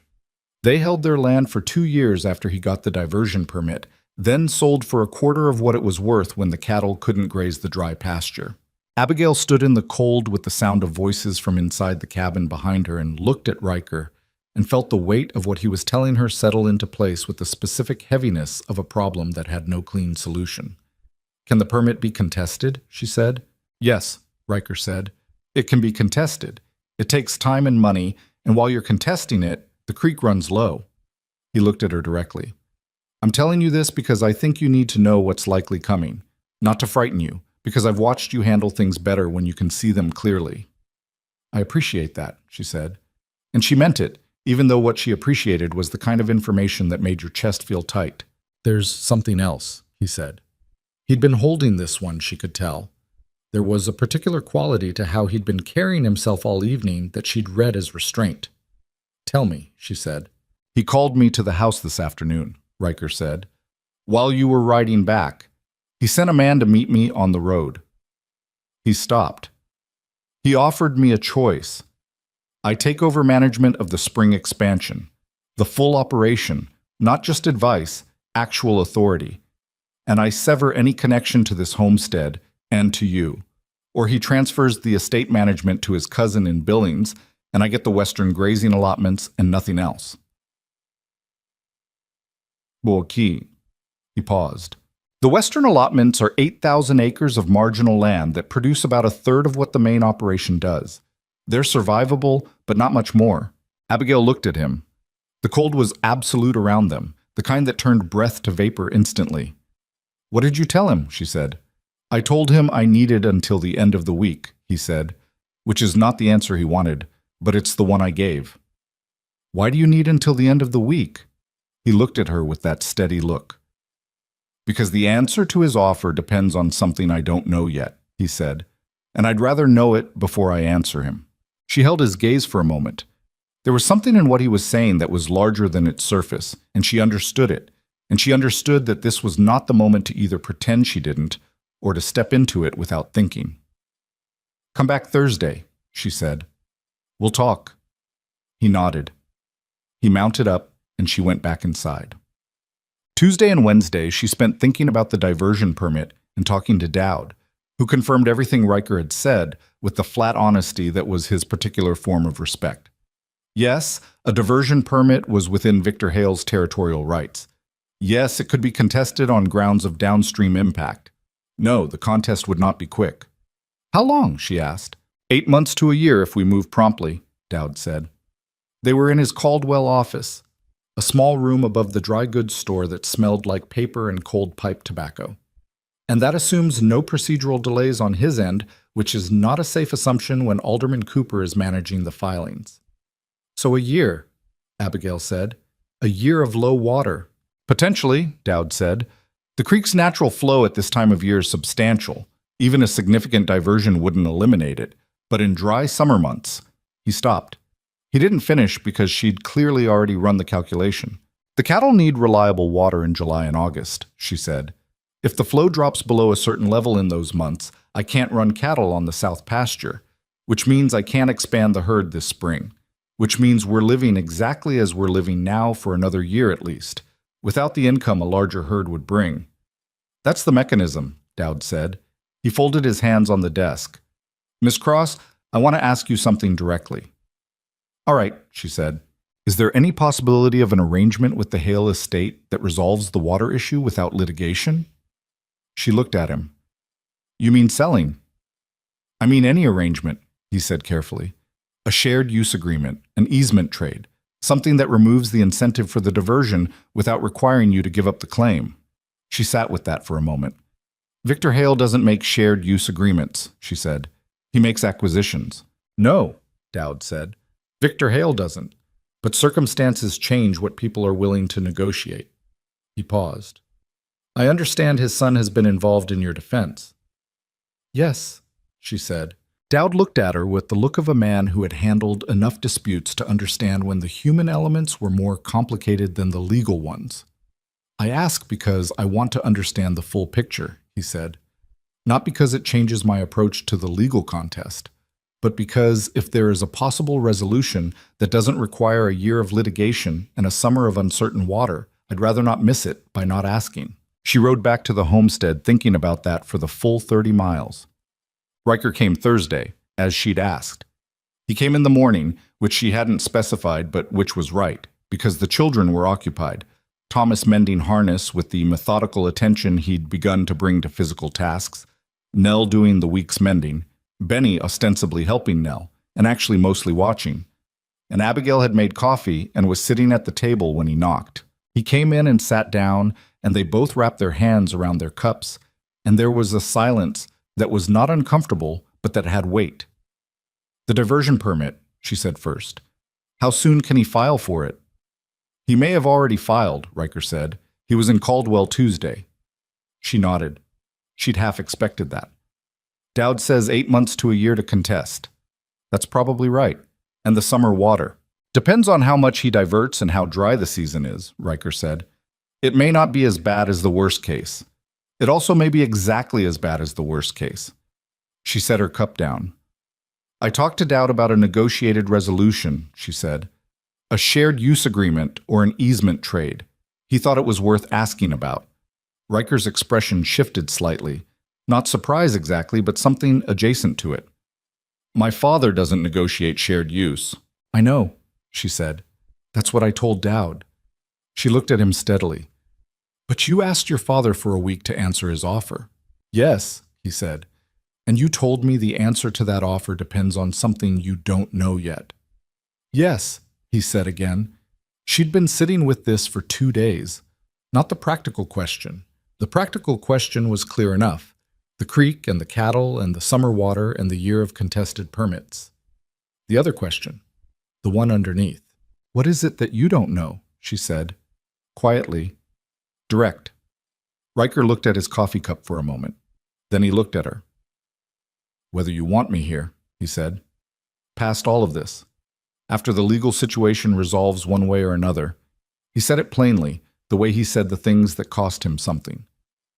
Because if you don't, then my answer to my father is different than if you do. The fire was going steadily. Outside, she could hear Thomas drop something and mutter about it. A crow called from somewhere near the fence. Riker, she said. You don't have to answer it the way I asked it, he said. I'm not asking you to decide something in this kitchen that belongs further down the road. I'm asking because the decision I make about my father needs to be the right decision for the right reasons. And the right reasons are complicated. He stopped. I don't want to make a sacrifice that's partly about you and then have it not be what I thought it was. That would be a different kind of loss. She looked at him. He was doing what he always did when something was difficult. He was being as honest as he could manage, even when the honest thing was awkward, even when it exposed something. I want you here, she said. I've wanted you here for a while now. I've just been... She paused. I've been carrying a lot, and I don't like needing things I'm not sure I can keep. He held that. He didn't rush past it or smooth it over. "I'm not something you'd have to let go of," he said, "if that helps." "It helps some," she said. "I'm not sure I fully believe it yet." "That's fair," he said. "I'm not asking you to fully believe it yet." She looked at him across the table in the kitchen where her family had been eating breakfast for 3 months and where her parents had eaten before that, and she understood that this was not the tidy moment that stories sometimes made of moments like these. She was tired. She was worried about the creek. She had 3 children who needed things from her every single day, and she was sitting across from a man who was about to walk away from most of his inheritance because of her, and she was not entirely sure she'd done enough to deserve that, or be worthy of it, or whatever the appropriate thing was to feel about it. She was also sure enough. "Answer your father," she said, "whatever answer is right, and then come back and tell me what he said." He nodded once. He finished his coffee. He stood up and looked at her for a moment in the way he had, and then he put on his hat and went to the door. "Riker," she said. He turned. "Don't give him the Western allotments either," she said. "If you're going to do this, do it completely." Something moved across his face. Not a smile exactly, but the shape of one. "You sound like Dowd," he said. "Dowd is a sensible man," she said. He went. What happened at the Hale Ranch on the afternoon of Thursday, February 22nd, was something Abigail heard about only in pieces, and not immediately, and never entirely, because Riker was not a man who told all of a story when part of it was sufficient, and because some of what happened between fathers and sons in private rooms was not the kind of thing that translated cleanly to telling. What she knew was this. Riker rode to the Hale Ranch and went to his father's study and told Victor Hale his answer. The answer was no. Not the managed no of a man trying to preserve something. A complete no, comprehensive and final. He would not take over the spring expansion.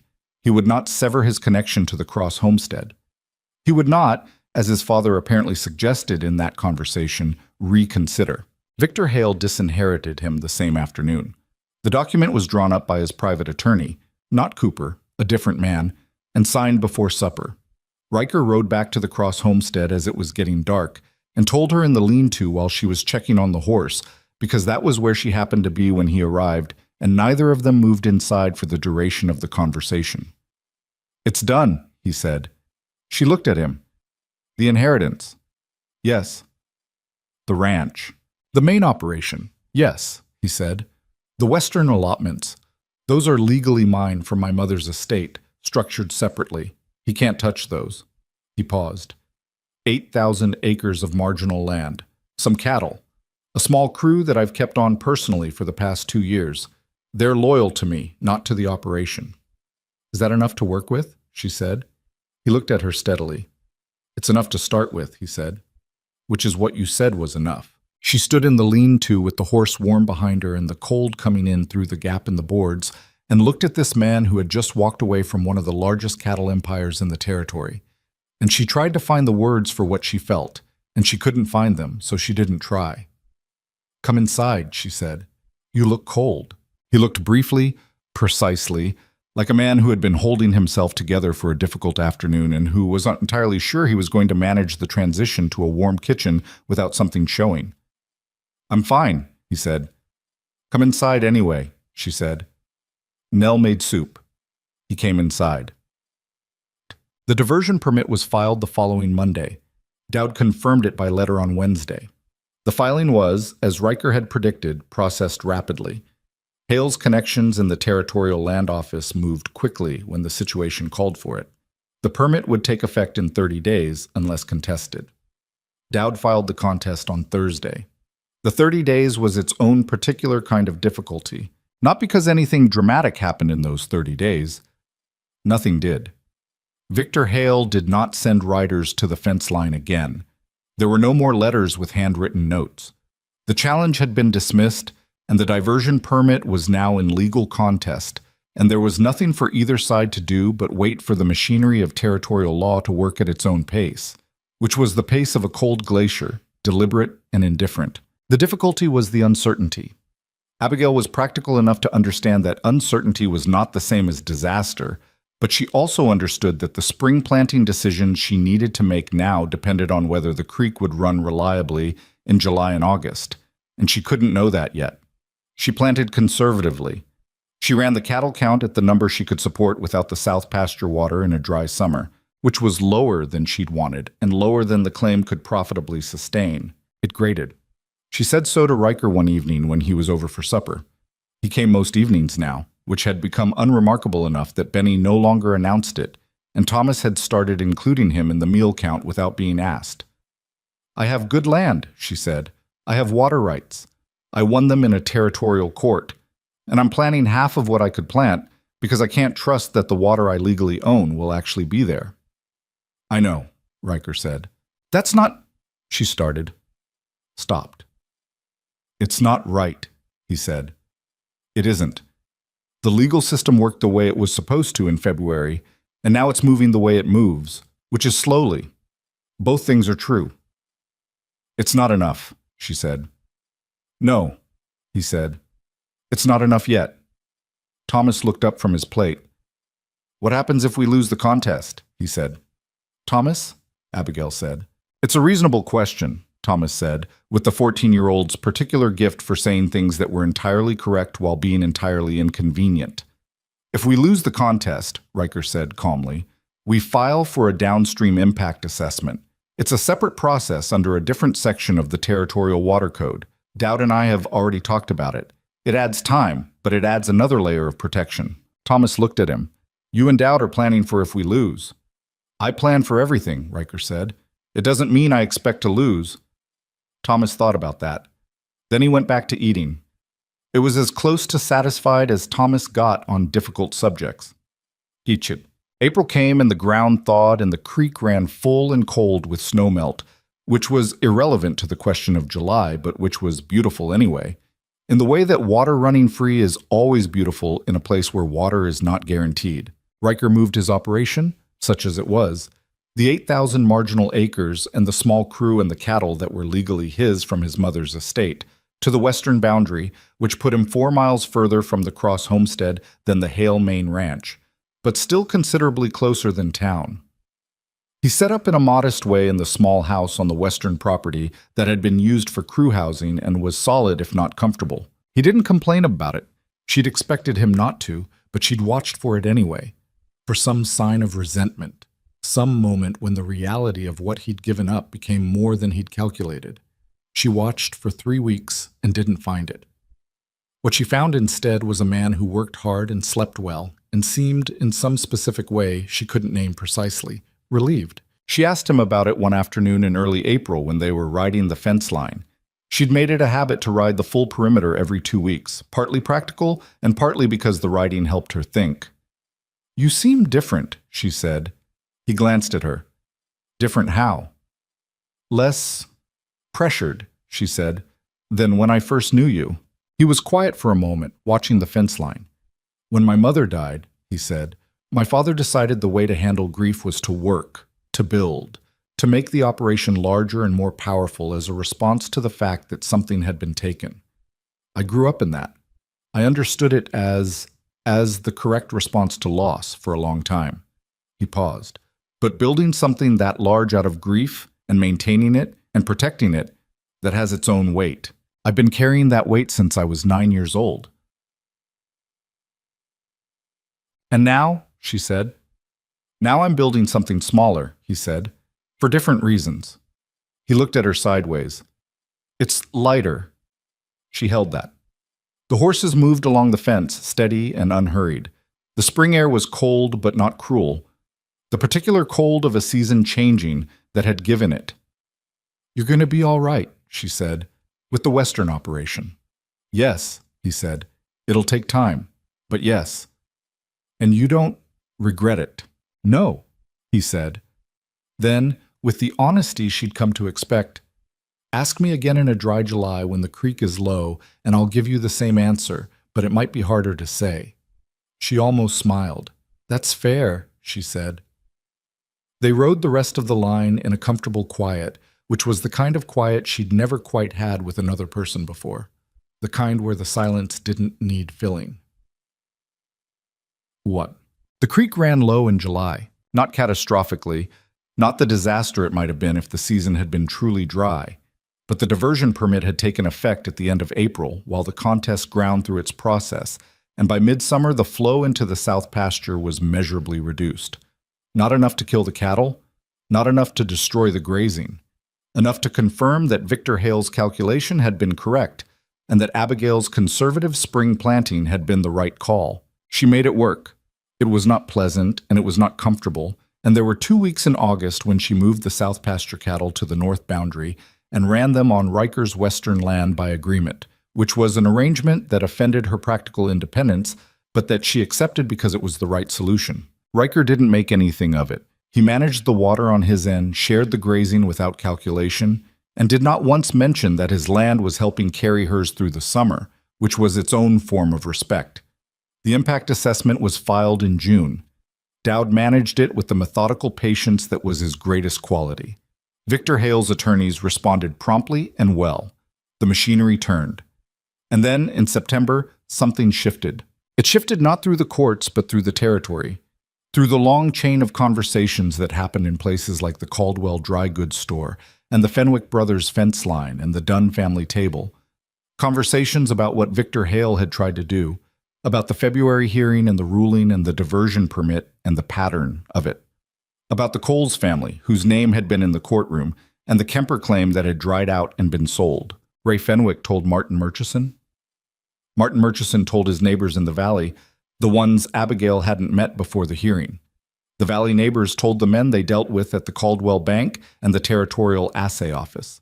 Someone wrote a piece in the Caldwell Register that was careful enough to be legally clean, but specific enough to be understood. Victor Hale was not unused to public criticism. He had weathered it before, had a capacity for ignoring it that came from decades of being powerful enough that public opinion hadn't needed to matter. But the specific criticism was different this time. It was not the criticism of idealists who wanted land reform or small government or any other abstraction. It was the criticism of working people with documented claims who understood the mechanism that had been used and who had land of their own to protect. The Caldwell Bank, where 3 members of the Homesteading Coalition kept accounts, began asking more detailed questions about the Hale operation's credit applications. The Territorial Land Commissioner, not Hale's contact, the commissioner himself, rode out to inspect the diversion works in August and spent 3 hours measuring flow rates and asking Dowd questions that suggested he'd been briefed. Cutter resigned in September. No explanation given publicly. Abigail heard about it from Earl Dunn, who heard about it from his wife's cousin, who worked at the Caldwell post office. The resignation confirmed something about the direction of things that no single action had quite confirmed. Victor Hale did not make public statements. Victor Hale did not do things publicly unless he chose to. But the machinery around him was changing its quality, and a man who had spent 40 years building power understood what that change felt like. The diversion contest was resolved on the 14th of October. Dowd sent a writer with the news because he knew she wouldn't want to wait for the mail. The impact assessment had found that the diversion measurably and materially affected downstream water rights, specifically the Cross Homestead Section 14 rights. The permit was voided. The diversion works had to be removed within 60 days. When Abigail read the letter, she was standing in the yard. The October light was at that particular angle that made everything look both beautiful and temporary. She read it twice. Then she went inside and told Nell, who told Thomas, who made a sound that was not quite a word, and went outside and didn't come back for 20 minutes, which was Thomas's version of needing to process something. Benny said, "Does that mean the water comes back?" "Yes," Abigail said. "Good," Benny said. "The cows look thirsty." She sent a message to Riker. He came the same afternoon, and when she told him, he stood in the kitchen and said nothing for a moment. "It's over," he said. Not a question. "It's over," she said. He sat down at the table and put his hands flat on the surface. Just flat, not doing anything, just grounded. She recognized that gesture. She'd made it herself. The gesture of a person making contact with something solid after a long time in uncertain ground. "Your father," she said. "Will he—" "No," Riker said. "He won't try again. Not this way." He was quiet for a moment. "He'll do what he does when something is finished. He'll put it away and move on to something else. That's how he's always worked." "Does it bother you?" she said. Not the legal question, the other one. He looked at the table for a moment. "He's my father," he said. "So yes, it bothers me the way things bother you that you can't change and can't stop caring about anyway." He paused. "But I made the decision I made, and I'd make it again. That part is settled." She sat down across from him. The afternoon light came through the west window and made the kitchen warm in the way of October afternoons, that low gold warmth that felt borrowed because you knew it wouldn't last much longer. "I want to ask you something," she said. He looked at her. "The Western operation," she said, "the 8,000 acres, the crew you've been running." She paused. "You've been building something out there. I've watched you do it." "Yes," he said. "What are you building it toward?" she said. He looked at her for a long moment with that look, the one that saw clearly and didn't flinch from what it saw. "You know what I'm building it toward," he said. "I want you to say it," she said. "Not because I don't know. Because I want to hear you say it." He was quiet for a moment. The fire ticked. Outside, one of the horses moved in the lean-to. "I'm building it toward something we could build together," he said. "If that's what you want. No assumptions. No—" He stopped. Chose the word. "No pressure, but that's what it's toward." She looked at him across the table where her family had been eating for almost a year, where she'd read 2 threatening letters and planned a legal defense and drunk coffee in January cold, and said "we" by accident once and meant it. She looked at this man who had given up something enormous for the right reasons and built something smaller for better ones, and who was still here, in October, at this table, saying the thing directly when she asked him to. "All right," she said. He looked at her. All right meaning yes," she said. "That's what I want." He held that for a moment, with the particular stillness of a man receiving something he'd been careful not to want too visibly in case it didn't come. "Good," he said. That was all. Just good. It was enough. The afternoon settled around them, gold and temporary and sufficient. And outside the Cross homestead, the creek ran in its natural channel toward the south pasture, carrying the water that had always been theirs, moving the way water moves when nothing is standing in its way. Thomas came back inside from wherever he'd been and looked at the two of them at the table and said, with the blunt accuracy of a 15-year-old who had been paying attention all year, "So is he staying for supper or what?" "Yes," Abigail said. "Set another place." Thomas set the plate down with a deliberateness that managed to convey both approval and the determination not to make anything of the approval, which was the most Thomas could offer and which was, she thought, exactly right. The diversion works came down in November. Victor Hale's crew dismantled them over 3 days, and Abigail didn't go to watch. She thought about it. There was a part of her that wanted to stand at the creek bank and observe the physical undoing of the thing that had cost them a summer of careful, diminished living. But she decided against it, and she wasn't entirely sure why until later, when she understood that watching would have been about satisfaction, and satisfaction was not what she felt. What she felt was something quieter and less clean than satisfaction, something more like the particular exhaustion that follows long fear, the kind that doesn't lift all at once but drains out slowly, over days, leaving you lighter in increments so gradual you almost don't notice until one morning you wake up and the weight is simply gone. The creek ran full again by the second week of November. She heard it from the cabin before she saw it, the sound of water moving the way it was supposed to move, unimpeded, carrying itself south toward the pasture, with the indifferent purpose of water that has somewhere to be. She stood at the bank for a while that first morning, not doing anything, just listening. Riker found her there when he came over that afternoon. He stood beside her and listened too, and neither of them said anything about it, because some things are complete without commentary. "The south pasture fence needs reinforcing before spring," she said eventually. "I know," he said. "I looked at it last week. The lower posts are heaving from the freeze-thaw.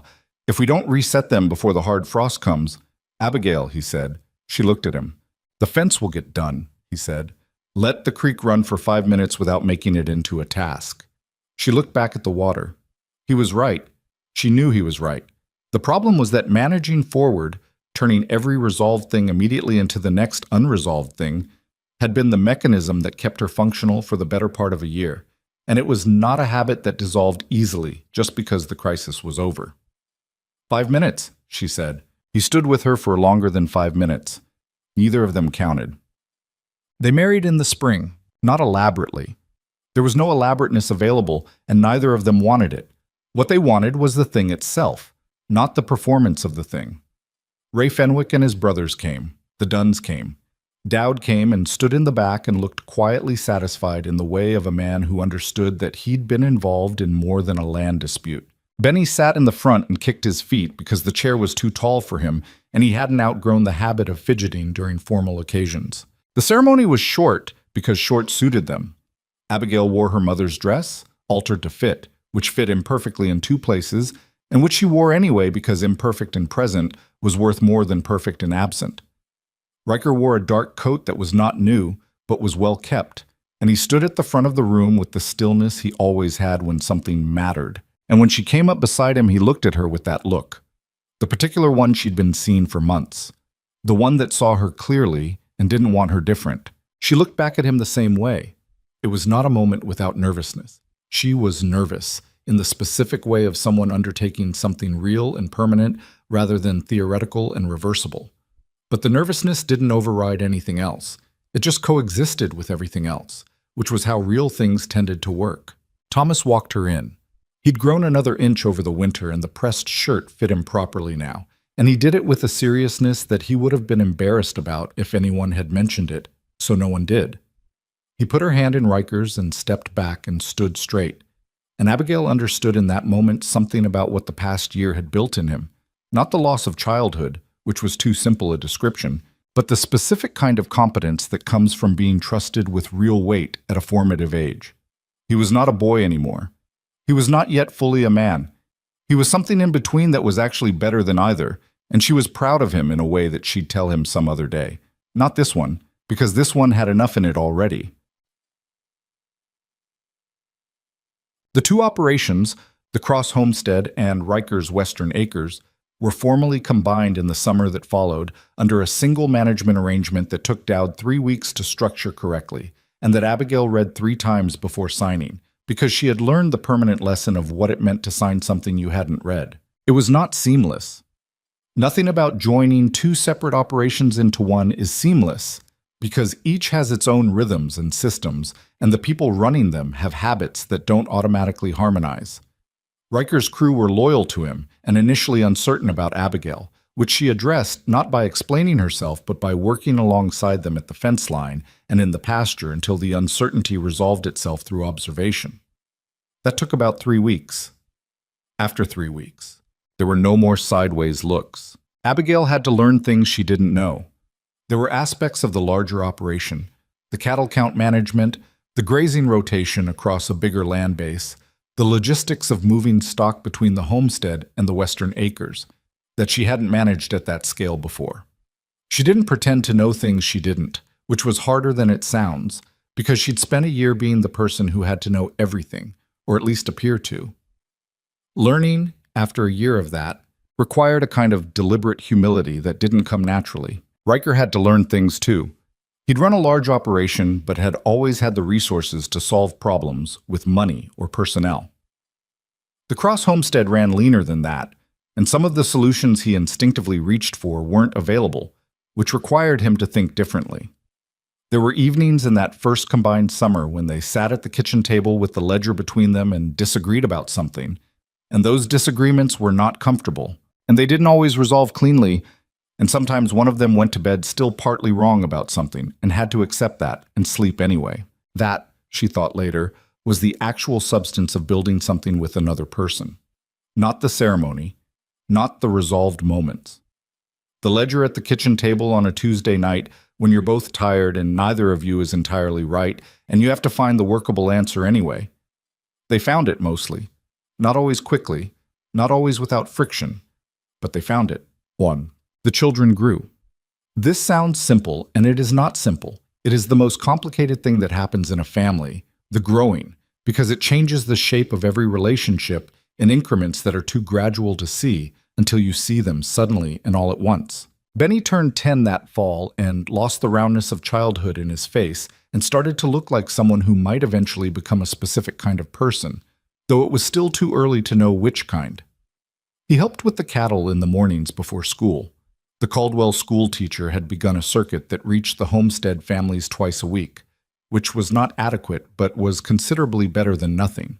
And he had inherited from somewhere, possibly from their father, a patience with animals that was not teachable, and either you had it or you didn't. Nell turned 13 and became, in the way of 13-year-old girls, a person Abigail periodically didn't recognize.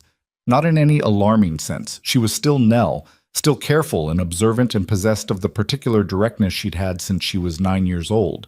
But she was also becoming something additional, something that was hers, and not yet fully visible. And Abigail was learning the specific art of letting her become it without managing the process. This was harder than managing the process would have been, which was the whole point. Thomas turned 15 and then 16, and by 16 he was doing the work of a grown man on the operation and knew it and handled that knowledge with a maturity that occasionally startled Abigail, because she could still see, in the bones of his face and the way he stood, the 14-year-old who had said, "I want to come in a Caldwell courtroom," and not made it a question. He and Riker had built something between them over the 2 years that Abigail had watched develop without interfering. It wasn't the easy warmth of a relationship that had grown without friction. Thomas didn't do easy warmth.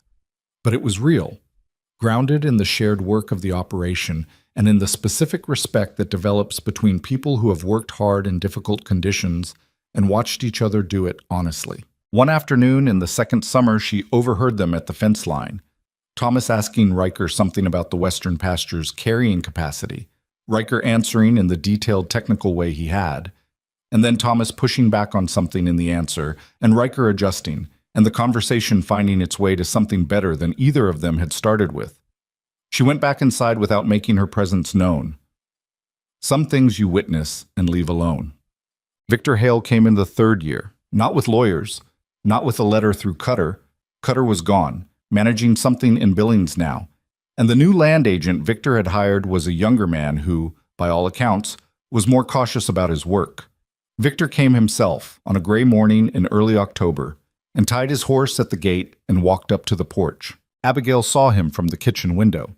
She stood at the glass for a moment, watching him come up the path, and then she went to the door and opened it before he had to knock. They looked at each other. He was older than she remembered from the courtroom, 2.5 years older, which should not have been visible but was. Something in the set of his shoulders, something around the eyes. "Miss Cross," he said, then with a pause, "Mrs. Hale." "Mr. Hale," she said. "Is my son here?" "He's at the western boundary," she said. "I can send for him if you'd like to wait." He looked at her for a moment. He had Riker's eyes, she noticed. Same shade, same steadiness, though the steadiness was different in character. Riker's was a chosen thing. Victor's was a built thing, constructed over years of being someone who could not afford to show uncertainty. "I'll wait," he said. She didn't invite him in immediately. She held the door and looked at him and let a moment pass. Not cruelly, not with the intention of humiliating him, but because she was not going to pretend that this was a normal courtesy call, and she suspected he wouldn't want her to. "You should know," she said, "that you're welcome in this house. That's not something I say lightly." He held her eyes.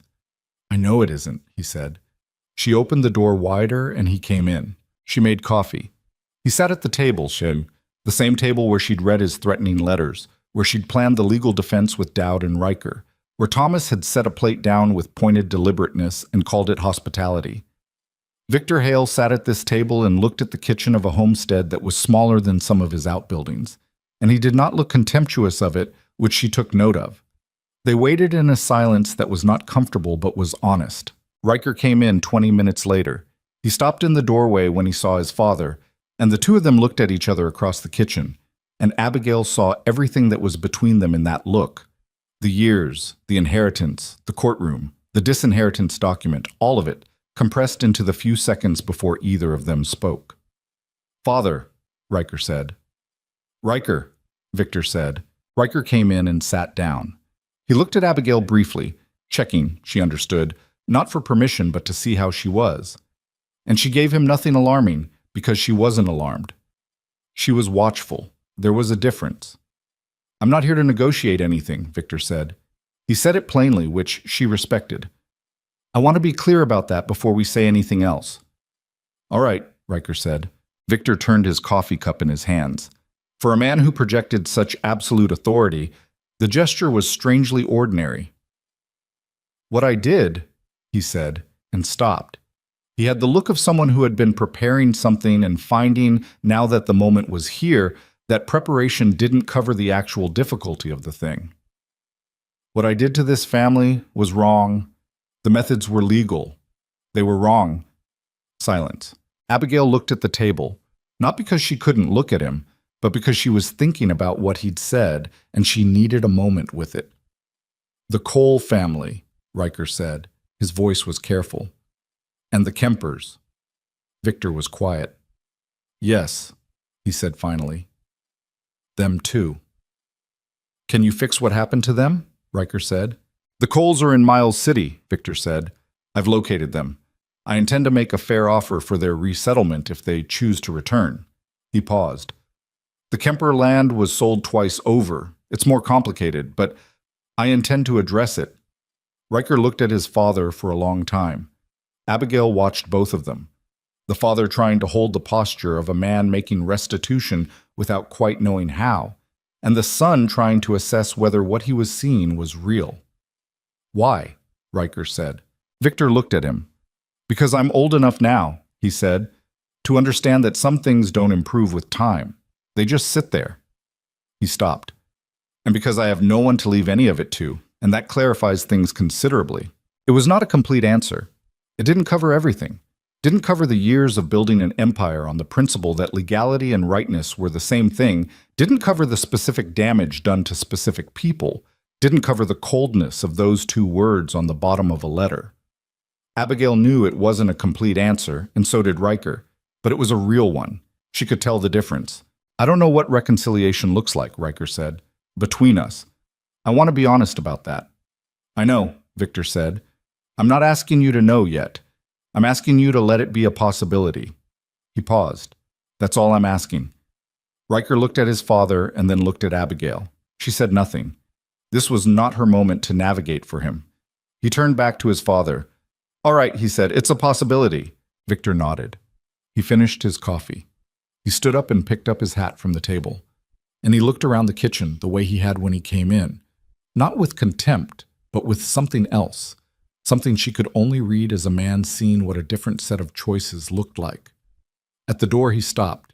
He looked at Abigail. "You fought well," he said, "when I came after this land. You fought without waste and without spite, and you won cleanly."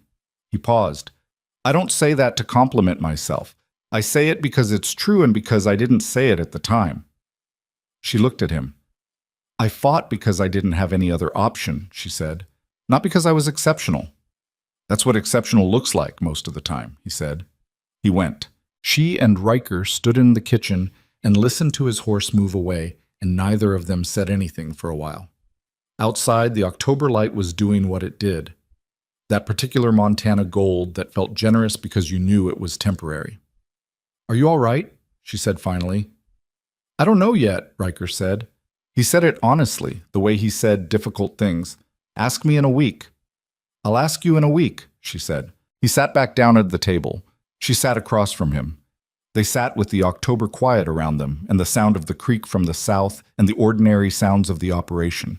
Cattle, wind, the distant voice of Thomas calling to one of the crew about something on the fence line. "He might not follow through," Riker said, "about the Coles and the Kempers. He might have meant it when he said it and find other reasons not to." "He might," Abigail said. "I can't know which it is yet." "No," she said. "You'll know by what he does." Riker looked at her. "That's how you've always judged it," he said. "With everyone. Not what people say, what they do." "It's the only reliable measure," she said. "It is," he agreed. He was quiet for a moment. "It's also a hard way to live." She thought about that.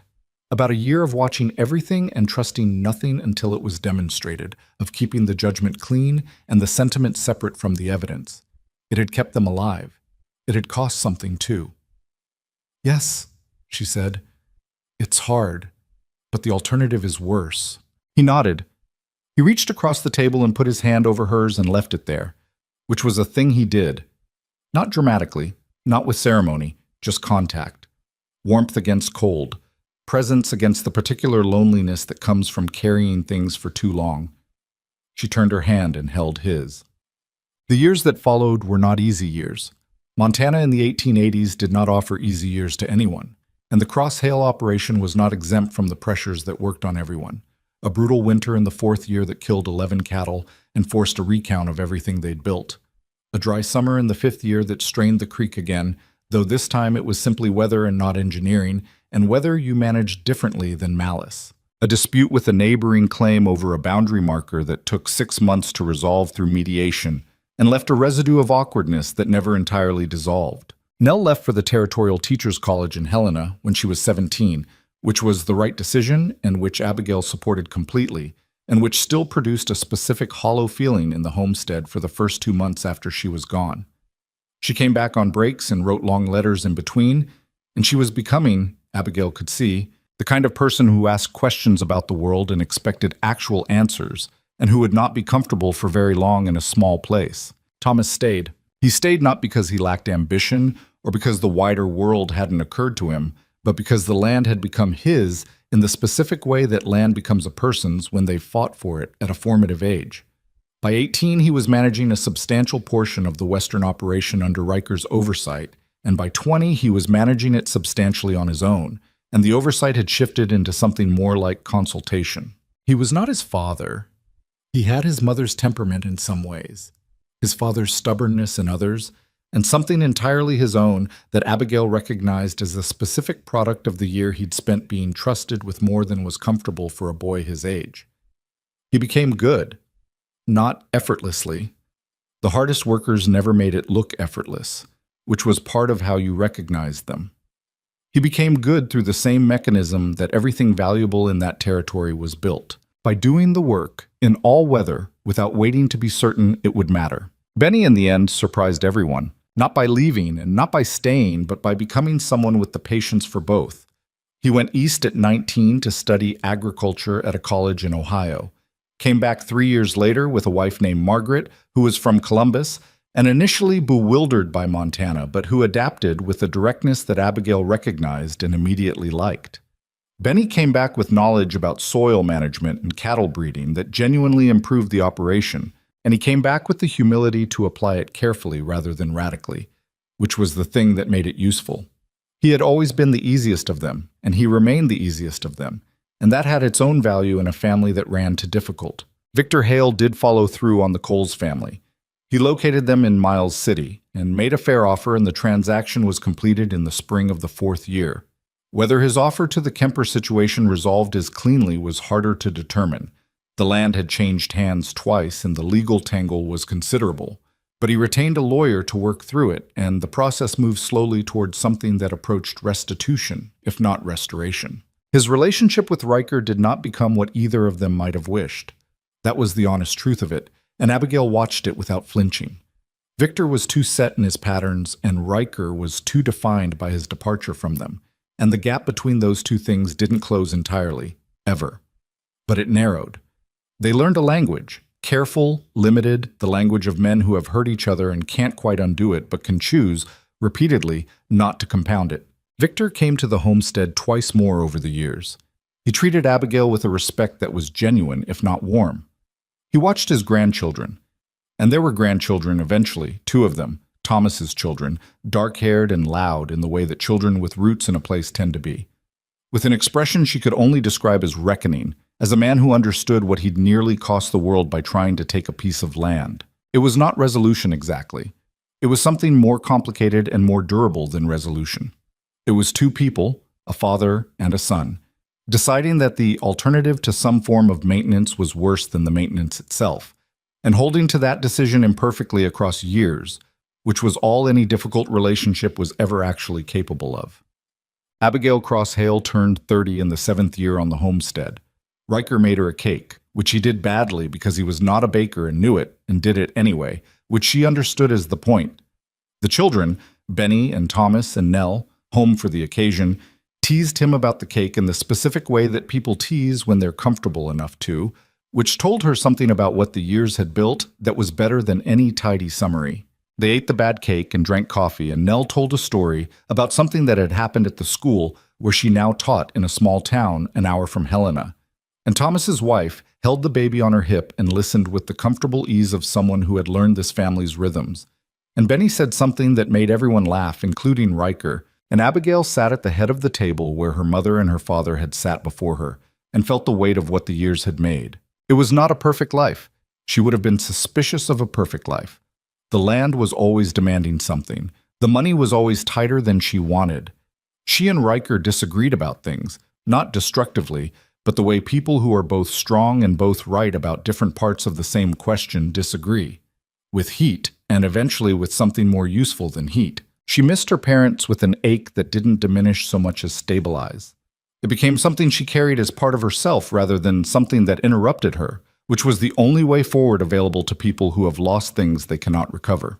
But there was this, a table with everyone around it, a creek running in its proper channel in the south pasture, a fence line that held, children who knew what the land had cost and what it was worth because they'd been told by people who knew both. She thought sometimes about the morning she'd found Riker Hale on the ridge, the way she'd stood on the porch with her arms crossed, trying to look formidable, trying not to look afraid. She thought about saying we're managing fine when they were managing barely.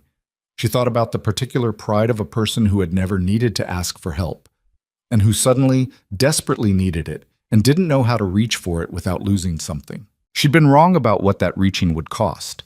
She'd thought it would cost her independence, her self-sufficiency, the specific dignity of a woman who handled things alone.